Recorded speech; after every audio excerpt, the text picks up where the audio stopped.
Podcast is intended for mature audiences. The views and opinions expressed are those of the panelists and do not reflect in any way those of the podcast partners, sponsors, or affiliates. Enjoy. Hi, this is Michael Buffer, and you're listening to the voice of the people. Let's get ready for Boxing Voice. Every day I'm hustling, hustling, hustling, hustling, hustling, hustling, hustling, hustling, hustling, hustling, hustling. Every day I'm hustling. Every day I'm hustling. You fight with nobody. This a dollar beat. This a dollar beat. BoxingWords.com. You won the bet with nobody. BoxingWords.com. This a dollar beat. You never gonna get the fight, man. You're a horrible fighter. Payday, BoxingWords.com. payday. You want payday. I know that.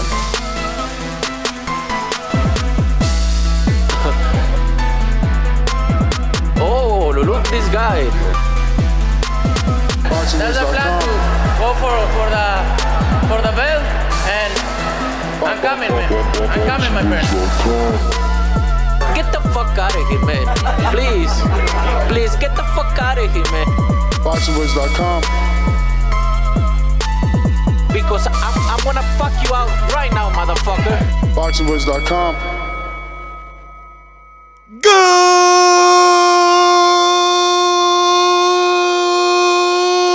morning, TBV.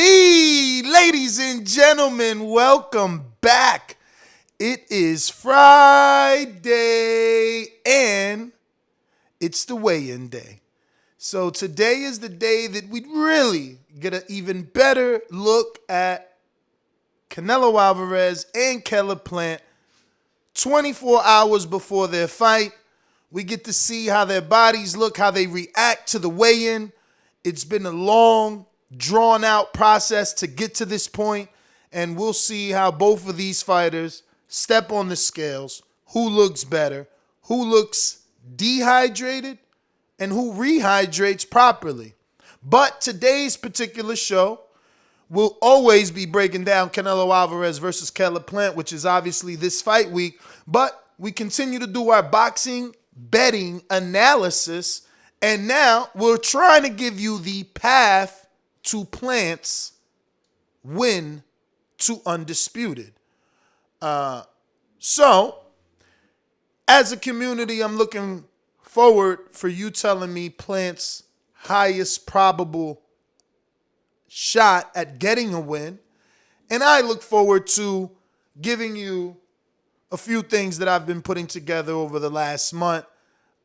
Plus, I'll have a few experts on this week to let us know what are the best bets. We'll have Trout Boxing back on, and we should have another fine gentleman. I believe his channel is called Lord. Oh shit, look who's here. While I struggle to find the name, let me go to my co-host. I'm good. I beat Polly. I left with his belt and his girl. This a dollar beat.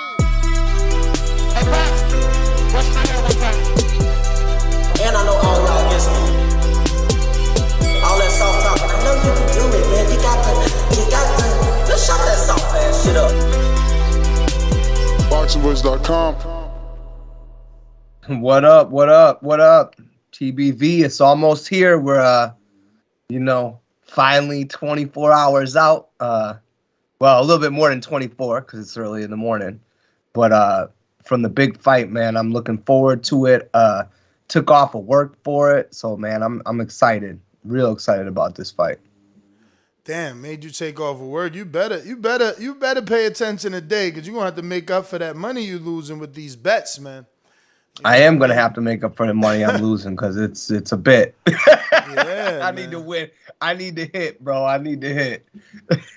For real, man. So, obviously, good morning, and jumping right into it, man. I mean, what do you think Plant's highest probability is to get a win? What does he have to do to get the win? We've been asking each other and asking all the callers so much about who's going to win, but we haven't really asked each other what does the other person have to do to beat the guy he's stepping in the ring with. I mean, to be honest, for Caleb, he's going to have to use the jab. He's going to have to completely use the jab. And he can't get caught with those body shots, which is hard to do against Canelo. He can't get deterred from using the jab. It's kind of like if you think about it back in the day, that Oscar Floyd fight. You know, when Oscar used the jab in the beginning against the shoulder roll multiple times, he had some success. Second he stopped using the jab, Floyd ran away with the fight. So my thing is he's going to have to stay on the stick, and he's going to have to throw some power shots too. Like it's not going to be just staying on the stick, but he's got to be on that stick, power shots, make Canelo stalk him, hunt him down. You know, hopefully he's got to hope that Canelo loses the gas tank a little bit and he finds those openings, because the thing is, Canelo's become such a great counter puncher. You know, there's always danger when throwing multiple jabs, because, you know, at some point something's coming back. So it's going to be, you know, his defense as well coming back off those counters. But I don't think it's a fight that he can win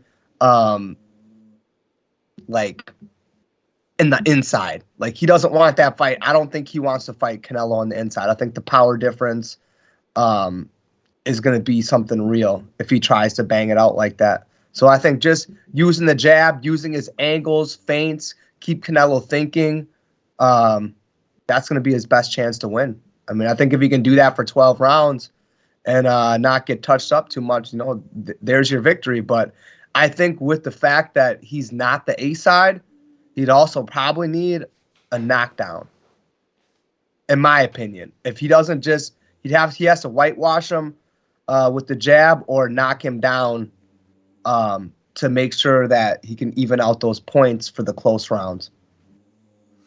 For sure, man. I've been reading so much, trying to just see everyone else's opinion, obviously. And I've been pretty much coming up with the same thing that I've gathered. You know, he has a very educated left hand when it comes to the jab, machine gun like I said. Nice left hook, you know. I guess that's the Roy Jones influence, you know. But it's also kind of what can get him in trouble. Having that jab so low, like Roy, if he doesn't have the reflexes, which I know he has the reflexes. I know he's going to be faster than Canelo, both on the feet and the jab. But is the power going to be there? When Roy threw that left hook, you know, he got your attention. With Caleb's left hand being so low, you know, Canelo go through caution to the wind. I mean, you're the coach. Am I wrong? Can I just shoot the straight right? Instead of leading with the jab to throw the right, I could just shoot the straight right because your jab hand is so far down, or no? Yeah, I mean, you can shoot the straight right. That's going to be a lot of Caleb. How can he pull back, right? Because let's be honest. Like, well, that's where the head movement of Caleb comes in. Right. So that's what Caleb's that broomstick was 6 foot, for. Right? 6 foot, 6'1". Probably. Just from looking at him, that's what I guess he is, right? But you got the real stats, right? He's 6 foot, right? I'm gonna pull it up, brother. So in Canelo, we got at what? A solid 5'8", 5'9"?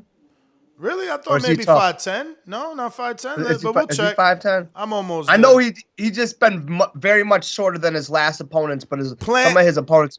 Planet 6'1" and Saul Canelo Alvarez. Planet 6'1", 29 years old, and he actually has a 74-inch reach, while Canelo is 31 years old, 5'8". You hit that on the nail, and he's only 70 and a half. So Plant holds a 3.5-inch reach advantage over the shorter Canelo. He holds about a 5-inch height advantage. If it's an advantage. Some people as good as Canelo obviously know how to use their shortness to get on the inside, which he, really does, right? Yeah, and my thing is like this. 5'8" and 6'1" isn't that bad. Really, to be honest with you, if Canelo breaks that distance, moves past one of the jabs and throws a right over the top, he's going to be in good position to land a hard shot. You know what I'm saying? Because he's breaking that distance where his punches are at a perfect range to land with the most damage. So it's going to be a lot about that. But I definitely think the height's a factor, but not really, because it's a few inches. And if you're talking about a guy like Canelo who's going to come forward, stalk you down, I mean, all he's got to do is break a little bit past that jab. His jab's got 3.5-inch reach advantage. So once he breaks that 3.5 inches, he's at the advantage. And that's what I've been noticing from the tape. Again, Caleb has a very good, educated left hand, but he doesn't. I need actually, Brandon, if you're out there, text Dan Canabito and see if we can get some stats on how many right hands Caleb throws. He seemed to be left hand happy and doesn't throw that many rights. So like once Canelo gets the timing down of that left, is it going to be open season on Plant because he rarely throws the right? He's got to throw that right more than he's ever done to keep Canelo honest and to respect him. It can't just be the left because, again, you're the trainer, but if I'm an unorthodox fighter and I'm left hand heavy, wouldn't you just stand to the right, which is my left, taking away that left hand? Well, and two, I mean, once you get left hand heavy, so let's talk about this jab, right? And this hook you're talking about. I mean, he could always, if he left hand heavy, Canelo could be catching and right here the whole time, and you're not going to land that. And the thing about that is, too, with his jab and with his left hand, if Canelo gets his timing down, it's going to be bad for him. Because the thing is Caleb going to switch up the speed at which he's throwing, how many he's throwing, the levels he's throwing it at. If he's just using one hand predominantly, there's a lot of that. But that left hook a lot of times, Ness, and I don't, I watch Caleb fights, but not enough. That left hook, like, usually you use that to push your man to the right so you can throw straight down the pipe. That's to get somebody's attention. Touch around the left side. Try to hurt him with this so you can line this up right afterwards. So, yeah, it's going to be a timing thing. Like, he's going to need to not get timed because that's the problem. Like, I'm seeing this footage you're posting, how you see Caleb slipping past the stick, right? Yeah. And then coming in to throw the right hand. That's the thing. He's going to need to throw that right hand because you're not getting away with 12 rounds of throwing the jab and throwing left hooks. We seen Kovalev try to throw the jab for 12 rounds. We see how that ended for him. Eventually waited till he got tired, timed him, put him down. So he's definitely going to need more than that left. He's going to need to use that left to generate shots that he can land on the right and keep Canelo honest. And at the end of the day, it's how he reacts to Canelo's counters. You know what I'm saying? Like, what happens when he gets a Yerdam body shot? I just want to see Caleb make Canelo walk to him. That's what Jacobs did in that first round. He automatically got on the back foot, made Canelo come to him. Canelo, as you can see, he's got to be planted to generate the power that he has. But if he's walking forward, he's a little less, probable to generate as much power as he normally does, even though, so depending on how you're walking forward, it could be like a lead left hook or a lead right. So you can generate some momentum off it. But, normally that you see him, he needs to be very, flat-footed and wide. He has a wide stance because he want to generate a lot of power. He's trying to get a lot of torque off the hips and stuff. But for Plant, he's a massive underdog right now. Some places as big as a 680. Let me see what he is on my bookie. Money continues to come in on Alvarez, obviously the favorite. I mean, he stops a lot of guys. Like, if you look at the Kovalev knockout, he took him to the ropes. You know what I mean? He waited till he got Kovalev in a spot where he was stuck, and he threw that shot, timed it, threw it. So, he has no problem walking you down. Like, if you're Caleb, you got to use your angles, and you can't get to a point where you get stuck on those ropes for him to plant and trap you. No pun intended, you know what I mean? But if he traps him on the ropes and gets off some of those combinations, that's going to be where Canelo's going to do the damage. He'll go to the body. We know he's a great body puncher. If he hurts you in the body, you're going to do what most fighters do. Now these elbows are going to drop down here to be a little bit more protective of your body, and that's when the shot's coming up top. That's how that's going to work. So he's got to make sure that he's using feints, getting outside to side, making sure Canelo just can't trap him anywhere. He's got to box intelligently the whole time. The whole time. If he gets lazy, he throws a lazy jab. If he's not sharp for 10 to 15 seconds, I'm not saying he's going to get knocked out, but like those counters to the body, and some of those counters can really slow you down, because we're going to have to see how he's affected by those. I mean, if he eats a few and he's fine and he keeps rolling and boxing, cool. He's going to see where his chin's at, because my thing is Canelo's landing no matter what. He's going to land some shots. So it's how you react to those shots getting landed. I mean, the only guy, one of the guys I've seen really take Canelo's power and keep coming is Triple G. I mean, and he did it for 24 rounds. I mean, he did back up in the second fight a little bit. That had him on his back foot a little bit. But real talk, like, there's not a lot of guys who are going to stand up to taking a lot of those shots. So I really kind of hope that Caleb is one of those guys, even though I picked Canelo to drop him in the 10th round. I'd love to see it if Caleb could really, outbox him, pull like a Tony Harrison type performance, without getting stopped. Well, more and more people continue to believe in Plant. I'm so glad that we're following the betting lines, because it seems like every day there's a new update. And I do have one. Obviously, he started off as a plus 600. He's at 425 money line, which means everybody that believed in Plant when he first opened up is going to make 600 off their 100 versus 425 off their 100, which is what you would make now if you lock in a $100 bet on money line with Plant at a plus 425. You win 425, you get your $100 back. That being said, Canelo is on my bookie. Luckily, if you want to believe in Canelo, he's 150 points less than everywhere else. Everywhere else has him at a minus 1,000 or more, which means you make less money. Here, with minus 850 means you got to bet $850 just to make 100 on Canelo. But, if you're rich, you're rich. And you believe in Canelo and you know it's coming back. Another thing that changed is the over-under.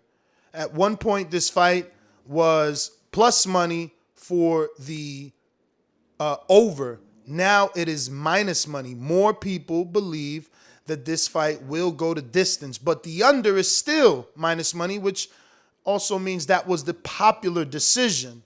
But the change is what I'm giving you, that the changes have been coming in this 12-week buildup. Now, the biggest and safest bet of the weekend, which is obviously, will this fight go to distance? That's only dropped 5 points since we last reported. It was a 175 to make some money on the fight going to distance. And instead, it's now at a plus 170. So that means $100 gets you 170 winnings plus your 100 back. Another thing that's changed drastically and multiple times in a short amount of time is Plant by decision. When we first start following these lines and reporting it to the TBV community, Plant opened up as a 3,400, 3,400 plus 3,400, okay, which meant $10 made you 340 plus your 10 back, okay?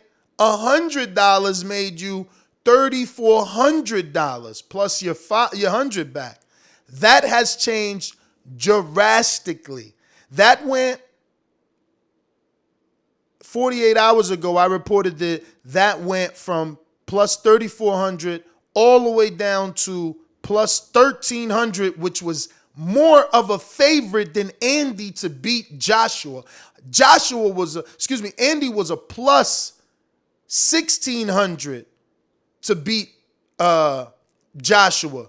You know, Plant changed from plus 34 to a plus 13. And today, he's plus 1,100. He continues to come down, continuing to get that line tighter, which means more and more people believe in him. Now, Alvarez by decision hasn't changed. You can lock your bet in like I did, even though I'm campaigning for Plant, even though I'm rooting for Plant, even though I want an upset.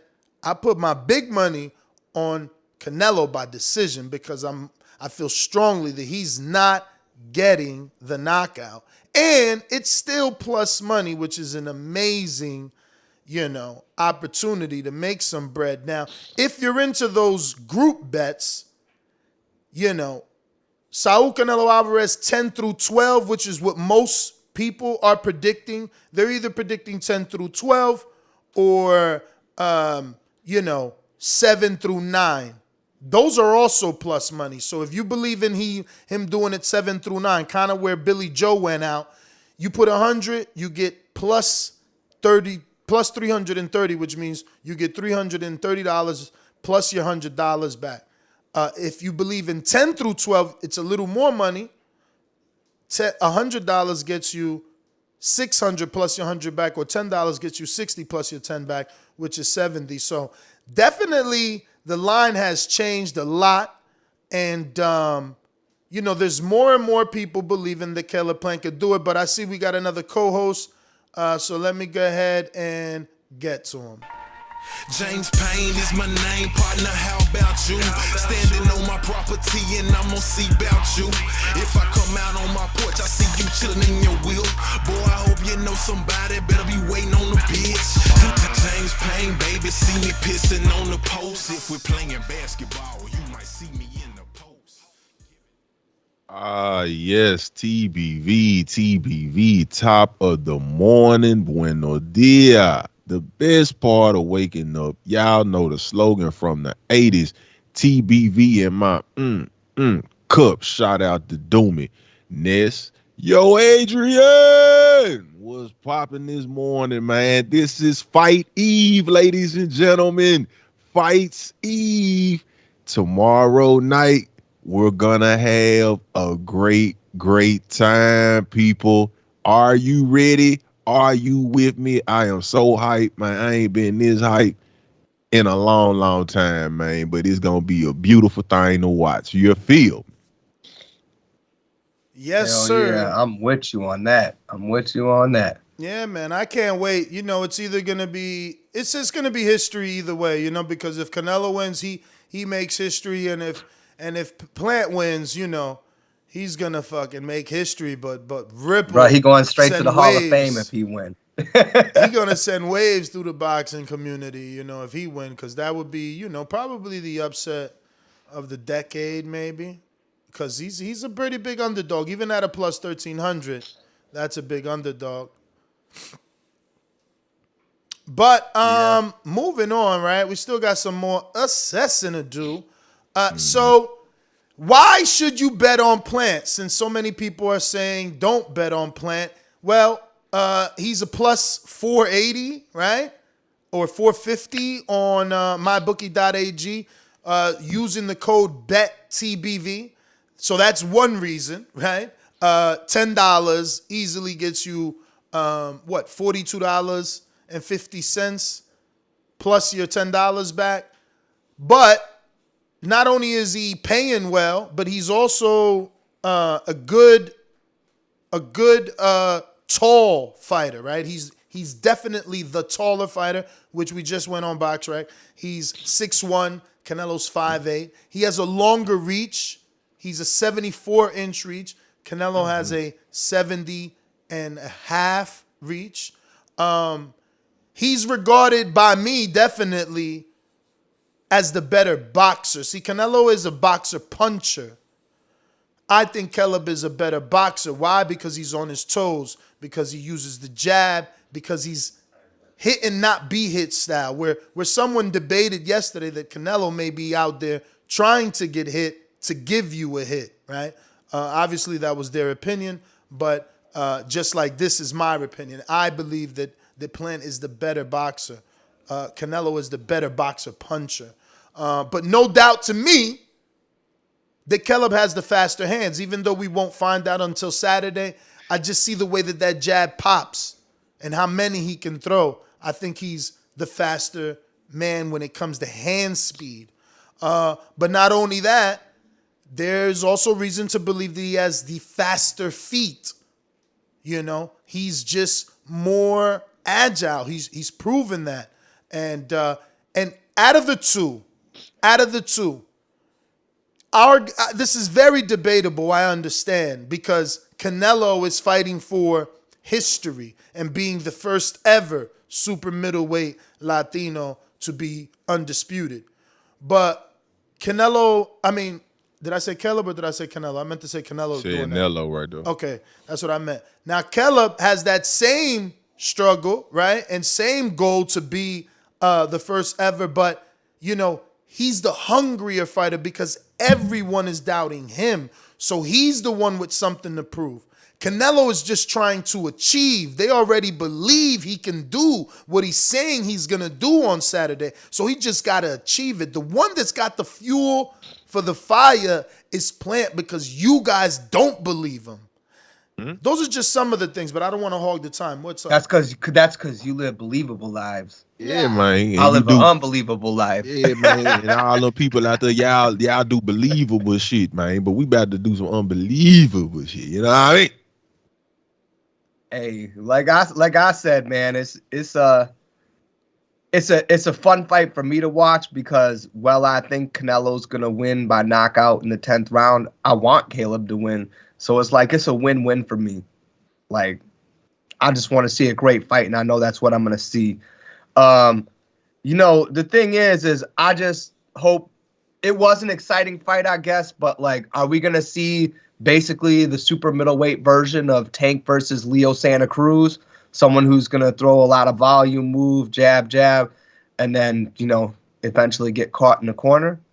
Because that's the thing, like, that's the fight that I think I'm gonna see, if I'm being honest. I'm gonna see a guy land a lot of punches, do really, really, you know, do well, put rounds in the bank, and then at some point get stopped. Sorry about that, James Payne. I'm just being real. That's just how I feel. Everybody assumes that he's gonna get tired, and from everything I've been reading, they believe that he does get tired in the later half. So you know, I'm interested to see, is that something he worked on? Similar to like Joshua Ruiz, right? Where he did work on not tiring and he did work on trying to box for that rematch. Not that I love the performance, but like they argued yesterday, he got the win. But Trout, is it Trot Man Boxing? What's going on, brother? No camera? You staying in the shadow realm? Staying in the shadow realm for now. Thanks for having me back on. Really appreciate it. So, listen, man, I'm selling Caleb Plant as this long upset underdog. I know you probably don't believe in me, but before you give any of your expert advice, can you at least give us how Caleb Plant can get it done? I could see it being like a Franco Maloney 2 sort of thing where like an early jab closes one of Canelo's eyes and then he's in like a really precarious position. But decision, I have a hard time seeing it. Like, to be clear, like I think the public is kind of overlooking Caleb Plant a little bit, but I don't think in this era someone's going to beat Canelo strictly off their back foot, which is Caleb's game. Like, he's not going to be aggressive and in Canelo's face. It's not how he's boxed. And do you really see judges rewarding someone to like knock off the top, you know, cash cow in boxing? Like, I have a hard time seeing it. So to me, like if he does it, I think it's like he sticks to his jab, he commits to it, and then it's like a Dubois versus Joyce thing where like enough jabs closes one of Canelo's eyes or something like that. But yeah, I don't know. I think it's a bit of a tough sell, just personally. So you don't think any of his attributes are gonna give Canelo problems, or you just think whatever he does well, Canelo will adjust to? Different fighter, different circumstances, then Caleb would have a much better chance. But this is Canelo we're talking about. And like, do you really see judges? Like, if Caleb Plant was fighting a guy with the same skill set, but his name was Mike Smith and he was from somewhere in America, then sure, I wouldn't be so concerned with judges. But a Canelo fight in Vegas, he's going to have to win 9-3 to like get a draw. So I don't know. I just think this is a uniquely tough situation for him. And yeah, if I were him, I would just stay committed to that jab and try to force some sort of stoppage due to an eye shutting or a cut or something like that. That's how I see it. And so what's your weekend advice? What is your short pick? Because I feel like on my bookie.ag, using the code BETTBV, obviously, will this fight go to distance at plus 170 is good. I know maybe you're going to disagree, but this man did not knock out Jacobs, who started at 54 and got knocked out. Didn't knock out Trout. Didn't knock out Floyd, Laura. I mean, old man Kovalev went 11 rounds. Callum with one arm lasted 12. I don't know, man. I mean, I don't think it's a shoo-in that he knocks out Plant. But look, I was also saying he wasn't going to knock out Billy Joe because he was a southpaw and he hasn't fought a southpaw since Laura.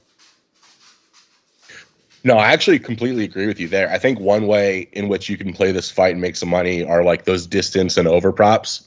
I mentioned a little bit earlier, like one way I think the public is kind of overlooking Plant is his durability. And I think he's got a bit more dog in him than Saunders. And even if he encounters some early adversity, like I think he's in good enough shape where a body shot is not just going to fold him. So yeah, Ness, I actually agree with you like quite a bit there. I think distance is probably a good way to play it. I think also for some more plus money, if you can get like Canelo by decision, even one of those. I got him at a plus 200. I locked that shit in. That's what I keep telling him. I bet more on Canelo by decision, but I put $10 on Plant because I got it at a plus 3,000. Yeah, that's wild. That's a crazy line. But yeah, no, we agree there. Like plus 200 for decision, I think that's real good. Some of these books offer weird specific decision props, like not just decision, but like Canelo by unanimous decision or split or whatever. And I think if you can get Canelo by unanimous decision at like plus 350, that's also a pretty good look. Because if this reaches the finish line, I doubt personally that Plant's going to make it interesting enough for it to be more than like him winning a few rounds. So I like overs, I like distance, I like Canelo points. I think we're probably on the same page there. Now, you just said you like overs, but that has changed. When this opened, the over was plus money. That is now minus money, and so is the under, which is what everyone believes because they swear Canelo's getting a knockout. Yeah, no, I'm looking at my bookie now. So over 9.5 at minus 115. Yeah, that's decent. I mean, it's probably always just a good practice to like shop around and get the best line you can. But I see this hitting over 9.5 at a pretty decent clip. It could even cruise past it. Like, I don't know, if Caleb shows himself to be defensively sound enough, then this could be a point where he's not really in any precarious positions of getting knocked out until like the championship rounds, basically. So. Over 9.5, I'm pretty fond of. Also, just distance. Like if it hits over 9.5, it's more than likely going to hit the scorecards as well. So, yeah, I like each of those. Any prop bets? Excuse me, I'm a smoker. Any prop bets you recommended? Yeah, for this fight or just like the weekend in particular? Yeah, for this weekend. It doesn't have to be this fight. For this weekend. Yeah. So I'll run through the action that I've got. All right. So, yeah, this boxer tournament in the UK, it's kind of like a unique format. It's like 3-round fights. I like this fighter, Levi Kinciona, over Lee Appleyard. It opened at even money, and then Kinciona got steamed a little bit, but you can still find Kinciona via decision at plus money, which I think is really good. So I played that. Because decision is like, I don't know. That should be the same number as his money line. It's a 3-round fight. He's not going to knock out Appleyard in 3 rounds. He's not a puncher. So I like that one quite a bit. Also, the Denzel Bentley in the UK. I like the under for his fight. He's taking on a guy who's coming off like a 4-year layoff and is coming up a weight class. I know we saw Bentley get stopped by Cash last time out, but I buy into him being a pretty good puncher and overall fighter. So I see him getting the job done there. If you're using my bookie, one that I think is like a really solid bet this weekend, Juan Pablo Romero. I'm betting him fairly heavy over Elvis Rodriguez. Wow. Plus 140 is not the best number out there I'm seeing on my bookie, but I think any sort of any plus money is fine for that fight. I think Elvis Rodriguez, like that Sims fight was not a one-off. Even the one before that, he was having real issues with Veron. And I think it's just because he can't handle inside fighting of any kind. And if you tape Juan Pablo Romero, that's his game. He's just like a pressure machine. I think from rounds 1 through 10, he's going to be in his grill and not give Rodriguez that space to like land that detonating punch that, you know, resulted in his early career knockouts. And I see Elvis taking on another loss here. Juan Pablo is a good fighter, man. So if you can get him at plus money, I think he could close as an even money at an even money line or even possibly the favorite here. What do you think about the Darrell Hernandez fight? Like, Darrell had a bad fight with Kyron Davis, who was a 54-pounder moving up. People thought he won that fight, and Darrell didn't. Now he's in with Marco Hernandez, who's not the best. I'm not trying to sell him as a great fighter, but he is a bit of a dog and could give Darrell some issues. What do you think about that fight?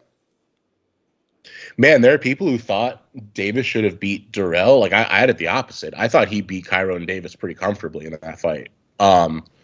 Just my opinion. I thought Davis got off to a super slow start, never really adjusted, and Darrell, to me at least, he should have won on scorecards pretty comfortably. Which leads to my take here. I think it's Darrell all day. Like, I think he should have Marcos covered.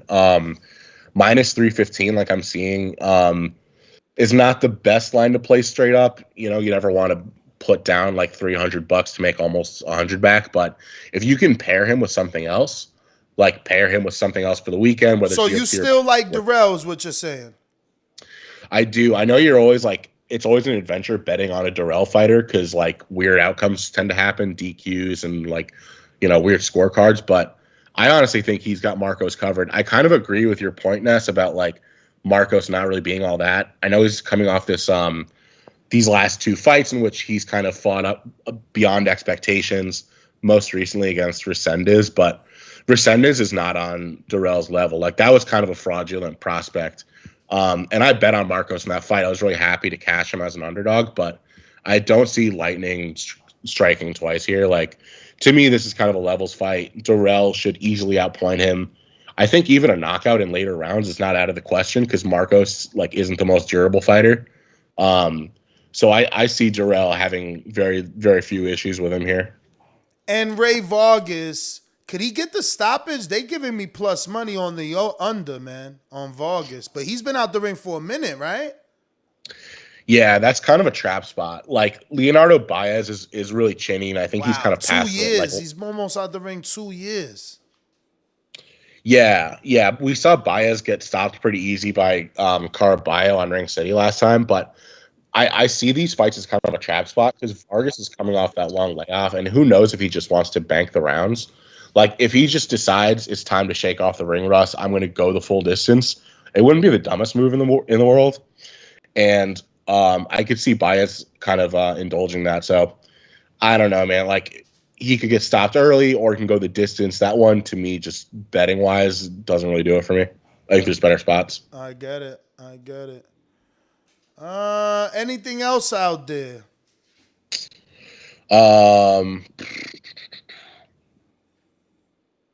Yeah, I think Mayer beats Hamadouche pretty easy. Like, it's a tempting line because Maiva's like plus 295, but Mayer on points, I think the size discrepancy is going to be too much. Also, Michaela's just been so much more active recently.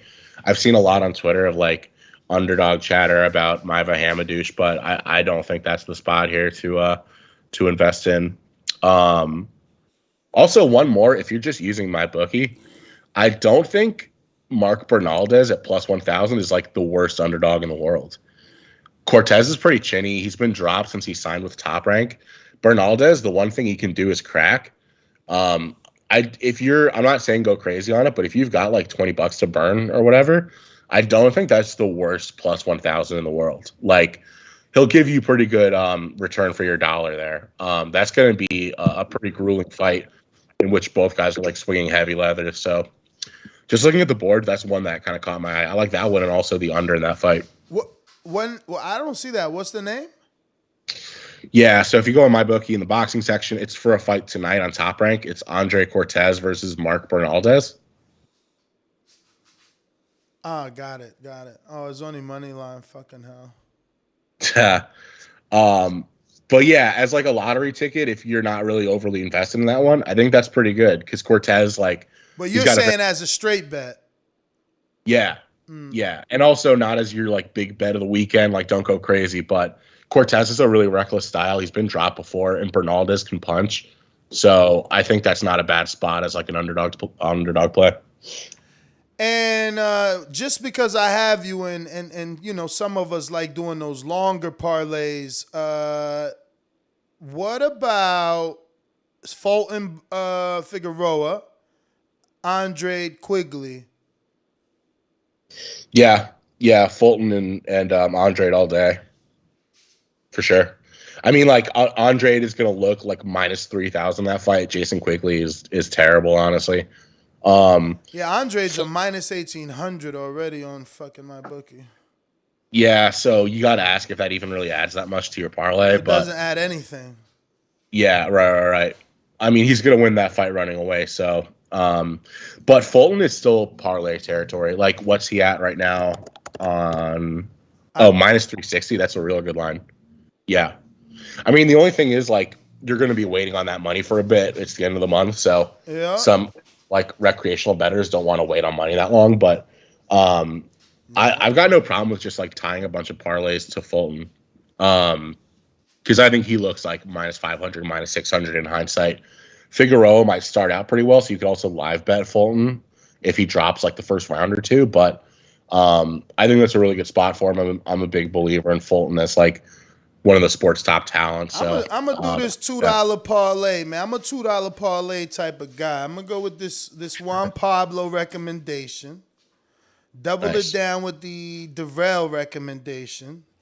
Mm-hmm. Slide in the lottery ticket of Bernaldez. Ooh. Yo, that sound like don't do it right there. No, it's just like you're gonna make like a few hundred back off $2 if you're. Yeah, well, no, only 86 because I threw Fulton in there too for the win on a long parlay. In case Bernaldez really do it, then I get to wait biting my nails for Fulton to do it. If you're building a parlay, you can also throw Signani in there over Diaz. Who? He's Matteo Signani. It's the main event of today's DAZN card in Italy. Yeah, he's the Italian fighter in Italy. They've got some like corrupt ass judges there. I don't think Ruben Diaz is very good. So like as soon as that hits the scorecards, they're already gonna have him for Signani kind of locked up. So that's on my book. Damn, Signani, he almost added 2,000 points to the parlay. Yeah, minus 240 I think is pretty reasonable. Like I don't see Diaz winning at all. Diaz said this is his retirement fight. And he's 42, and like I don't know, he hasn't fought in a few years. So Signani is pretty safe to me as like a parlay addition.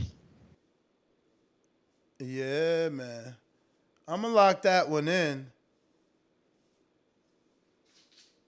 But if you don't have any other recommendations, man, and help me with the pronunciation so I get it right. It's Trotman Boxing, right? Trotman Boxing, right? Yep, right. You got it. And they can find you on Twitter, correct? Yup. If I can plug it real quick, because I got a podcast coming out later today, just giving some more boxing advice. But it's TROTMAN Boxing on Twitter. And just follow me on there. I do a podcast sometimes, and I give like betting advice. So if you ever want to DM me asking about a fight, I'm always happy to respond. All right. Well, Champ, man, we appreciate your time. Thank you for coming on. And we look to have you back on again and obviously more regularly. Yeah, likewise. Thanks for having me back on. Really appreciate it. All right. Yep. Looks like we got our next guest. Jamie, what's up? I'm good, man. How's it going? You good? I'm good, man. I'm good. Thank you for blessing us with some camera action here so our audience can get to know you. So please do tell us the name of your YouTube channel. Boxing Life. Boxing Life. Dude, I was totally impressed. I was already, betting a little something on Caleb.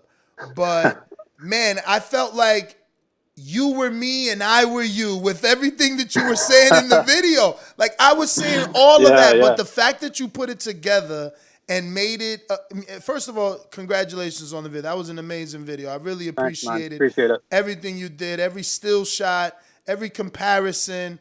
Oh, man, I've been telling my audience all day now about the Roy Jones comparison. They hate me for it. Yeah, man. But you tell me not only about the video, how do you feel about this fight? No, I'm really excited for it. I think, obviously, we all know Canelo's pound for pound, top 3, and it's such a huge challenge for Plant going into this fight. But I don't know. I think Plant's going to cause him a lot of problems. Like as you saw from that video, what I put together, it's like he has the tools to definitely offset Canelo. And it's like just simple techniques that I feel Plant does. I feel like, especially more recent opponents for Canelo, like Saunders and Callum Smith, they respected his power too much and they weren't punching with him, especially when Canelo throws that left hook. Whereas I feel Plant, instead of the left hook, you'll be looking for the left uppercut or left up jab. And I think that's a way to exploit Canelo. And then even just like the simple spear jab, we obviously saw in the Mayweather fight, even Billy Joe Saunders did it a few times in their fight. And it works, because Canelo, sometimes he's guilty for coming in straight lines and he gets caught with unnecessary shots. And I know he's very good at parrying the jabs and whatnot, but yeah, I think Plant's going to cause him a lot more problems than people are kind of giving him credit for, Now, when you were putting your video together, were you, because obviously, as a content creator, you have to make the video appealing. So how much do you believe in the specific part where you're comparing Caleb to Mayweather with the shoulder roll, with the stance of the jab? How much do you believe that? Because people say, or rather yesterday on our live show, they were saying he does use it, but that's when he gets hit with more overhand rights because he hasn't mastered it. Yeah, I think he is still a fighter in progress. I think if you compare, him to, you can't really compare him to Mayweather. It's a difficult one because you did compare him to. You put a side by side with the picture and everything. I think it's more stylistically.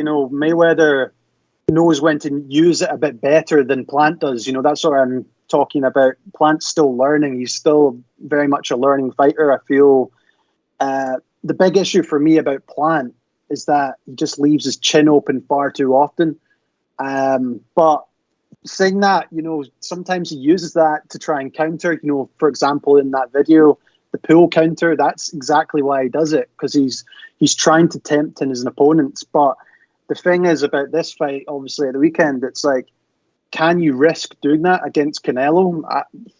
It's a risky one, But like I said, yes, Canelo has kind of good upper, he's got good head movement and upper body, waist movement, but he does come in straight lines. And I just feel Plant can definitely exploit it. But I'm not saying he's going to win, but I think he'll definitely just cause problems, and he's quick, That's the other thing. He's a really quick guy. Who's the quickest guys Canelo fought since, I don't know. Saunders was relatively quick, but by the time, Canelo was hitting with the body shots, he was slow. He was completely slowed down. But I don't think Caleb Plant will give him that opportunity that often. I mean, he didn't look that quick when he tried to slap Canelo. I'm just saying those them counter slaps came back pretty quick. I mean, Canelo does have a fast reaction. He can probably thank Floyd for that, though, learning how to react off those punches because Floyd did it to him. So, Jamie, they can find you at youtube.com/. I've still to set up my domain name for that, but if you just search Boxing Life, you should be able to find it. All right. So, what about the Roy Jones comparison?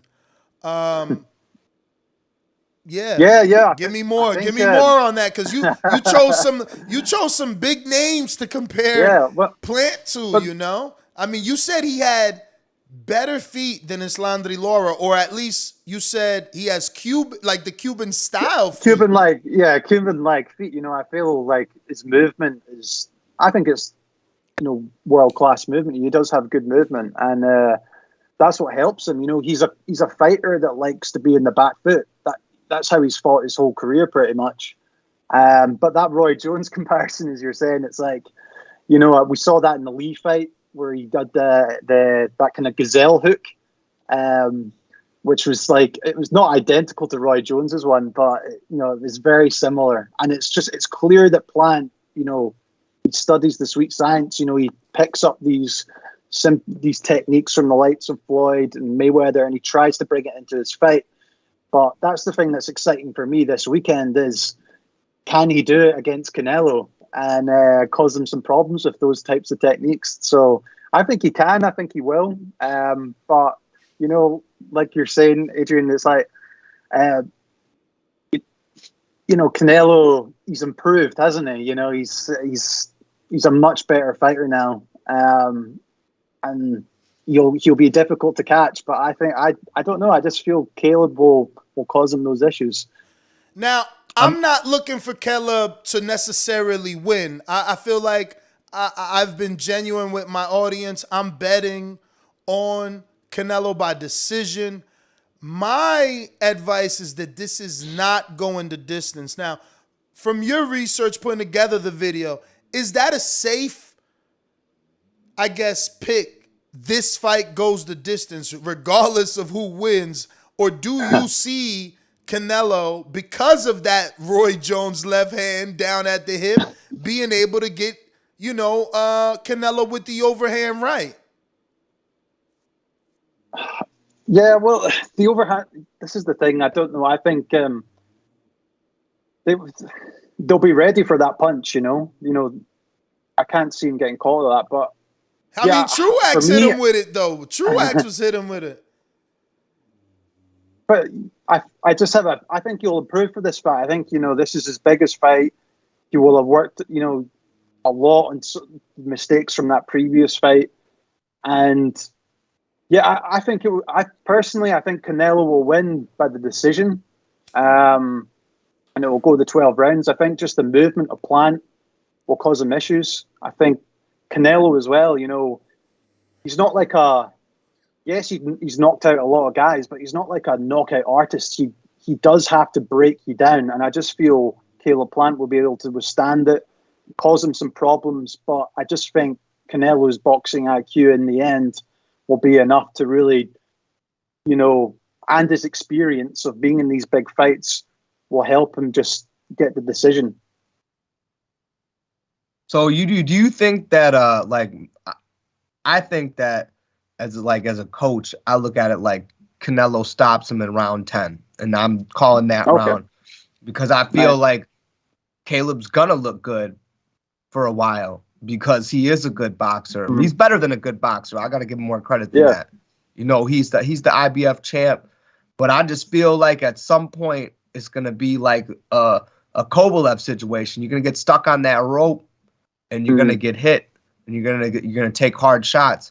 And I think he's gonna do a lot of body work on Caleb to eventually get those open overhand rights and those headshots. I mean, do you think that's a possibility as well? I mean, I see you're with Ness on the decision, but I mean, I just don't think it's gonna make it all the way, but I think it's gonna get close. It's gonna be a great fight till it's over. Okay. No, I think that's totally a possibility. I think, especially in the early rounds, like I was saying, I think guys have been respecting Canelo when he throws, especially, we all know Canelo likes to throw that left hook to the body, the double left hook. He always tries to set it up. And I think in the earlier rounds, it'll be interesting to see what Plant does. Is he going to stand there and try and counter him with one shot, then move, similar to like the likes of Mayweather would do? Or will he kind of try and use his physicality against them? It'll be those first kind of 3-4 rounds will be fascinating to see. But like you said, Caleb can leave his chin out. So could Canelo just get him with one, and then, like you're saying, it slowly breaks him down over the rounds. It's like around the mid rounds into about round 10 to knock him out. It's a total possibility, man. But I just feel the movement of Plant will stop him from doing that. So, Jamie, if you could just highlight again, since we're talking movement, go back to the feet. You claim he's got the Cuban style, but I know he's managed by Louis de Cubas, who represents a lot of Cubans, and maybe he's Cuban himself. But I don't know, where'd you pick that up? Is that something he said in an interview? Did he train with Salas at one point? Like, why are you calling it Cuban style feet? The reason why it's mainly just the way he controls the ring, because you watch a lot of the great Cuban fighters, and they, for the most part, they like being on the back foot and circling around the ring, and especially when it's like a pressure fighter, like that kind of that classic Mexican Cuban matchup where usually the Cuban fighter's on the back foot. And Caleb's very good at just controlling the distance, with his jab and pivoting as soon as an opponent overcommits, And it's just very similar to me. Watching like the Olympics in the summer, all the, the likes of. I'm not comparing him to Andy Cruz, the great amateur champion at the moment, but just very similar in the sense of pivoting and moving out the way. He's comfortable being in the back foot, like all the great Cuban fighters are with their footwork. For example, the Frank Sanchez fight against Jagba recently. Sanchez was just so comfortable, moving around the ring, gliding around, where Jagba was constantly having to try and put the pressure on to close the distance. But Sanchez would counter with fast bursts, and it would just frustrate Jagba to the point where Sanchez eventually got the openings. And that's where I kind of see the similarities, in the sense that he's just so comfortable, like the great Cuban fighters. So yeah, that's kind of what I think. All right. So before I let you go, man, how do you come up with your content? Like, how do you know what you want to do, and when does it drop? Let the audience know your schedule. Yeah, so at the moment, trying to post around 3 times a week. It's kind of, I don't really have a plan in terms of what day, but I try and get at least one boxing breakdown a week. So I'll go into like their boxing style, the techniques that they use. So for example, my most recent one was Terence Crawford, so go check that out. But yeah, so that's what... Wait a minute. What are you saying about Porter there? I think Porter's a great fighter. I think he's going to cause Crawford some problems. But Crawford, for me, is pound for pound top 3. I think he's one of the most calmest fighters I've ever seen. He's just so relaxed in there to the point where he can just pick you apart and then finish you. Are you picking him to stop Porter? I haven't decided yet. I need to. Does the streak end on the 20th, or does it continue? At the moment, I think it continues, but you never know. I've been watching a bit of Porter, and I rate him. I think he's excellent, but I just feel Crawford's a special guy. He's a special fighter. Well, all right, Jamie, let them know where they can not only find your content, but find you on social media. And I want to thank you for coming on. I look to get you on more regularly. I'm definitely going to check out your Crawford video, since I was definitely interested in this one with Kettler Plant. And yeah, man, if it's as good as this one, you'll be back. Yeah, definitely, man. So you can get me on Instagram at Boxing Life Blog, or you can get me on Twitter at boxing_life. So yeah, that's me. And then Boxing Life just on YouTube as well. Well, we appreciate you, man, and thank you for Awesome, joining guys. us. Like I Thanks for said, having me, look man. to have you on once again. There you have it, ladies and gentlemen. Jamie from Boxing Life. Check out that video. I wanted to share it, obviously. I didn't want to screen share or anything like that, but I've shared it with quite a few people. It is interesting, and it made me more confident in my pick, even though it's only a hedge. I'm only hedging my bet, you know what I mean? But it still made me more confident because, he does seem influenced and inspired by certain legends in the game. And hopefully, he can call upon that on Saturday night.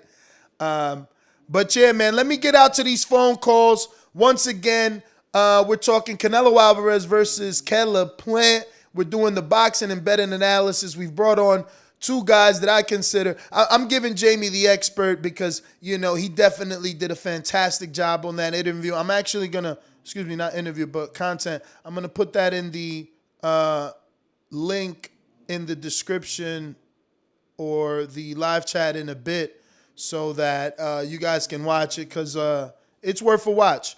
But any final thoughts from my co-host before I go out to the phone lines? No. Okay. Well, you guys know the number to call in, 1425-569-5241. Press 1 time to voice your opinion right here on the Voice of the People hotline. And don't forget, you can also add Nestor Gibbs on Skype. Speaking of not forgetting things, December 11th, it's going down. Border Wars, we're going to be in the building. You see these guys on the panel? Adrian will be there.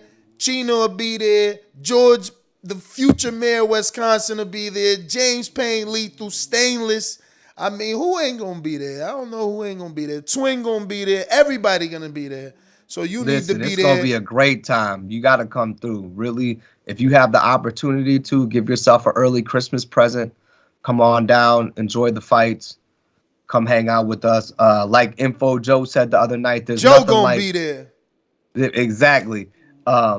There's nothing like really getting together and talking boxing. I'm just gonna tell you, it gets intense when you're all in each other's presence. After the fight, remember that day? After the fight, we was talking. We was at the bar till like 2 a.m. just talking boxing and smoking. But real quick, for those that don't know, Border Wars is December 11th. December 11th, Plant City, Florida.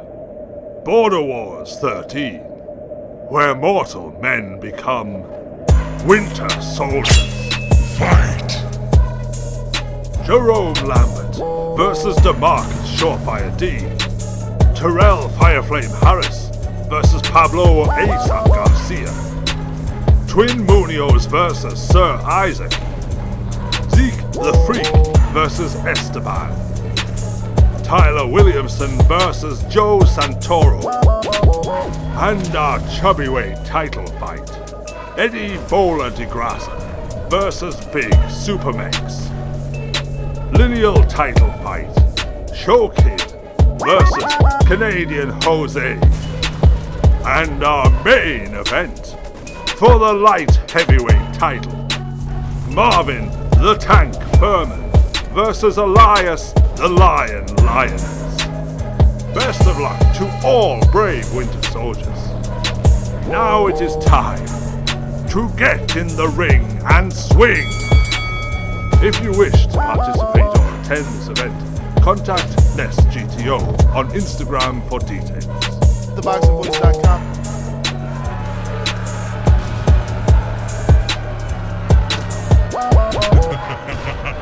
Finish him! This message was brought to you by SDS Promotions. Remember to rate us 5 stars on iTunes. Subscribe to youtube.com/theboxingvoice for the latest and greatest interviews with your favorite fighters. Yo, we need about 79 more people to reach that goal of 130,000. It feels like we've been trying to do that forever. So go ahead and tell a friend so we could get there before the fight. I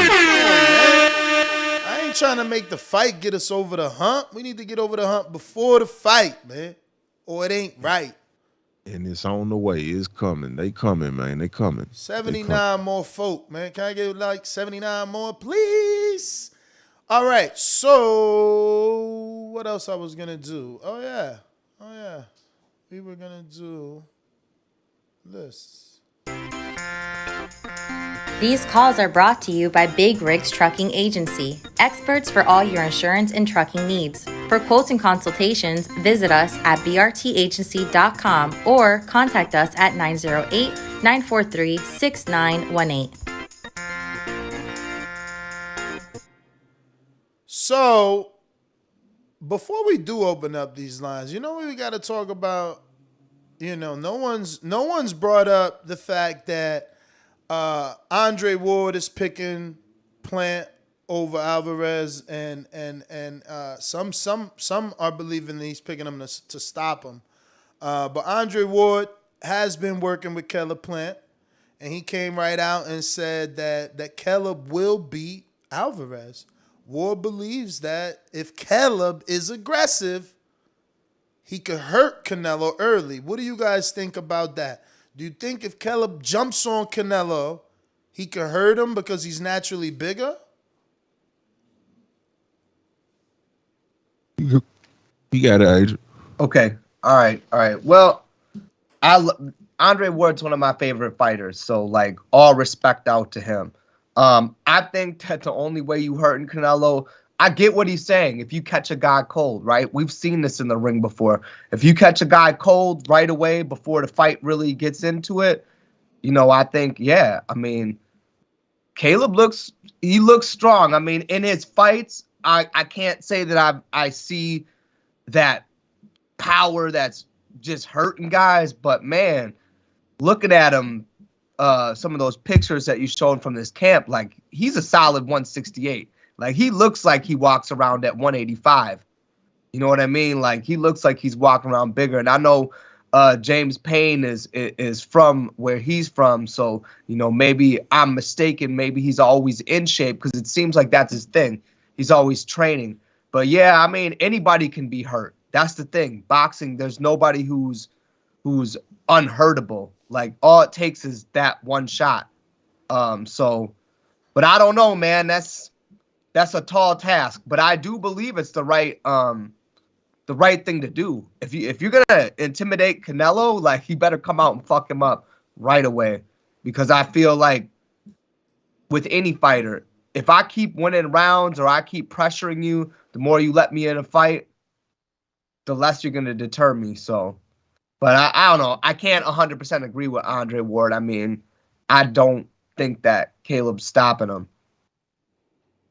Well, for months now, we have been spitting out our theories and our hypotheses about this fight and what it would reveal.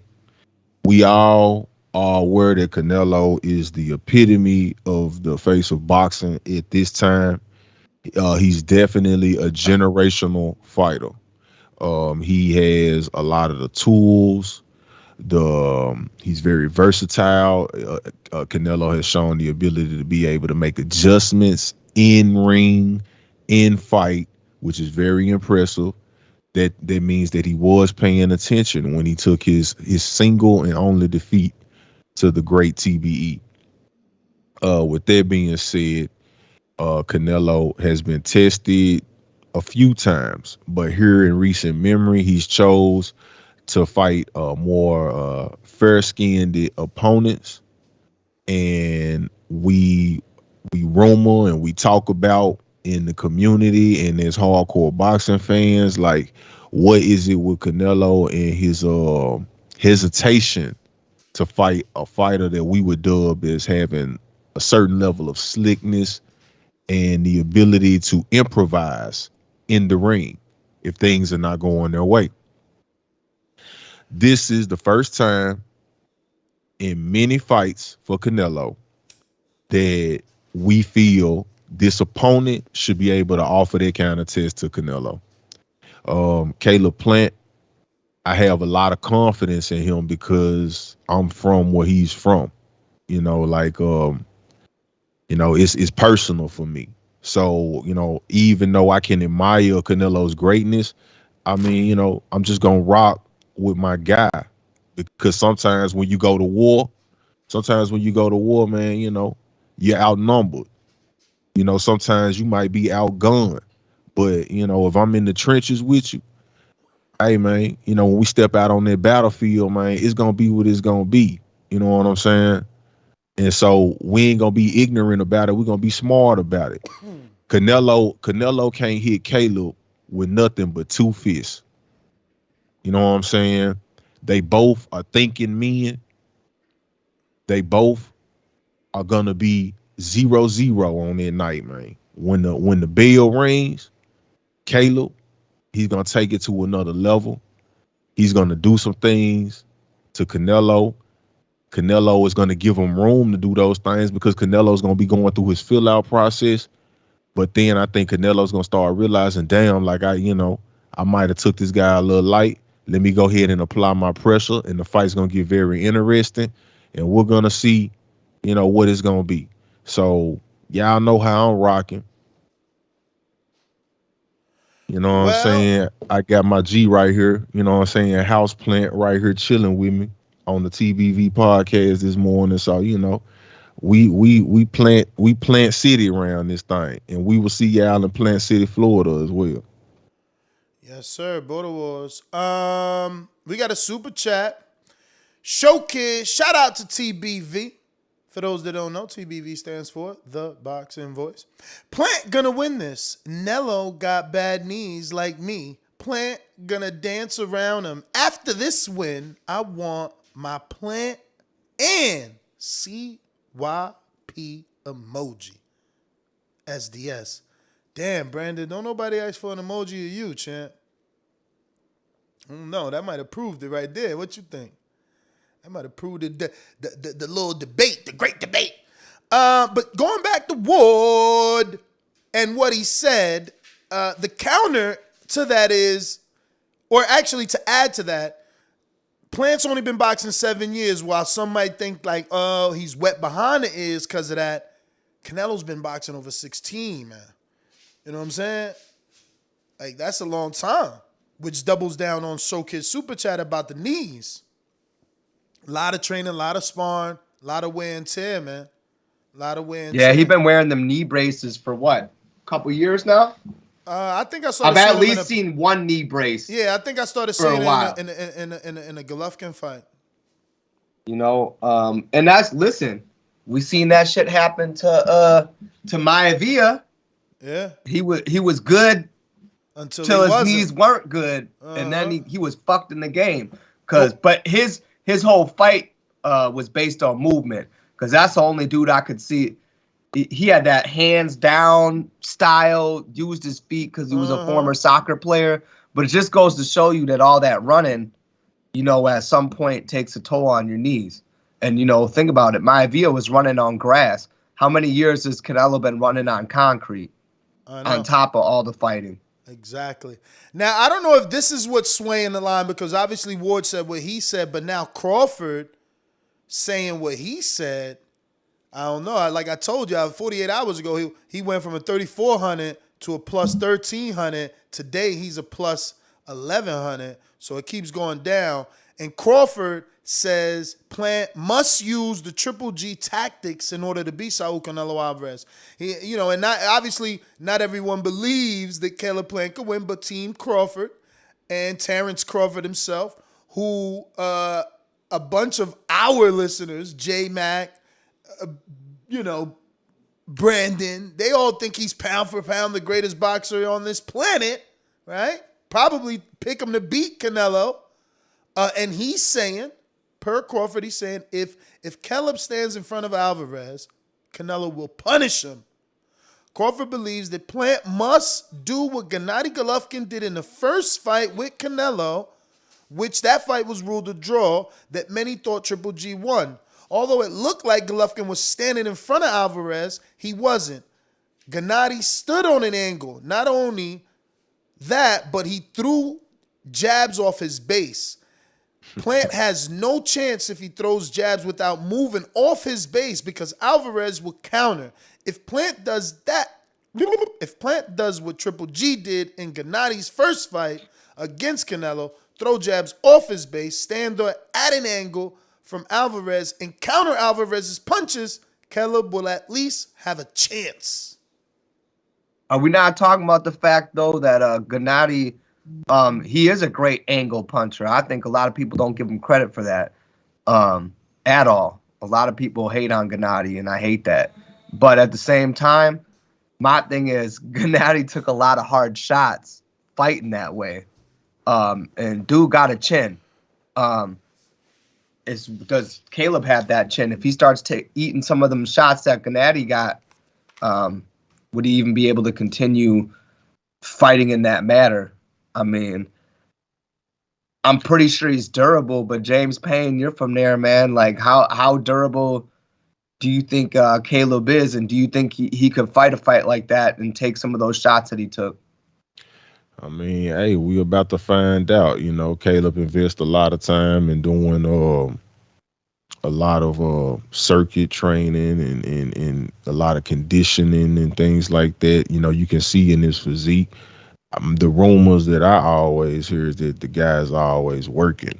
So that's impressive to me. And, I mean, that's the culture that we have where we train. You know, the guys are really, you know, we're there, you know, we come there every day. You know, we bring our lunch box and we go put in the work. You know what I'm saying? And we let everything else take care of itself. And, you know, he's been waiting for an opportunity like this. This is what he's been waiting for. This is his moment. You know, this is his coming out party, so to speak. And I think he's going to be ready to take advantage of it, man. Like I said before, I mean, I see him. He'll take some shots. It's a fight, you know. The guy got two hands. I got two hands. He might give me some. I might give him some. But the objective is for me to hit and not get hit, you know.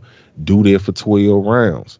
If the opportunity to do something greater appears, hop on it.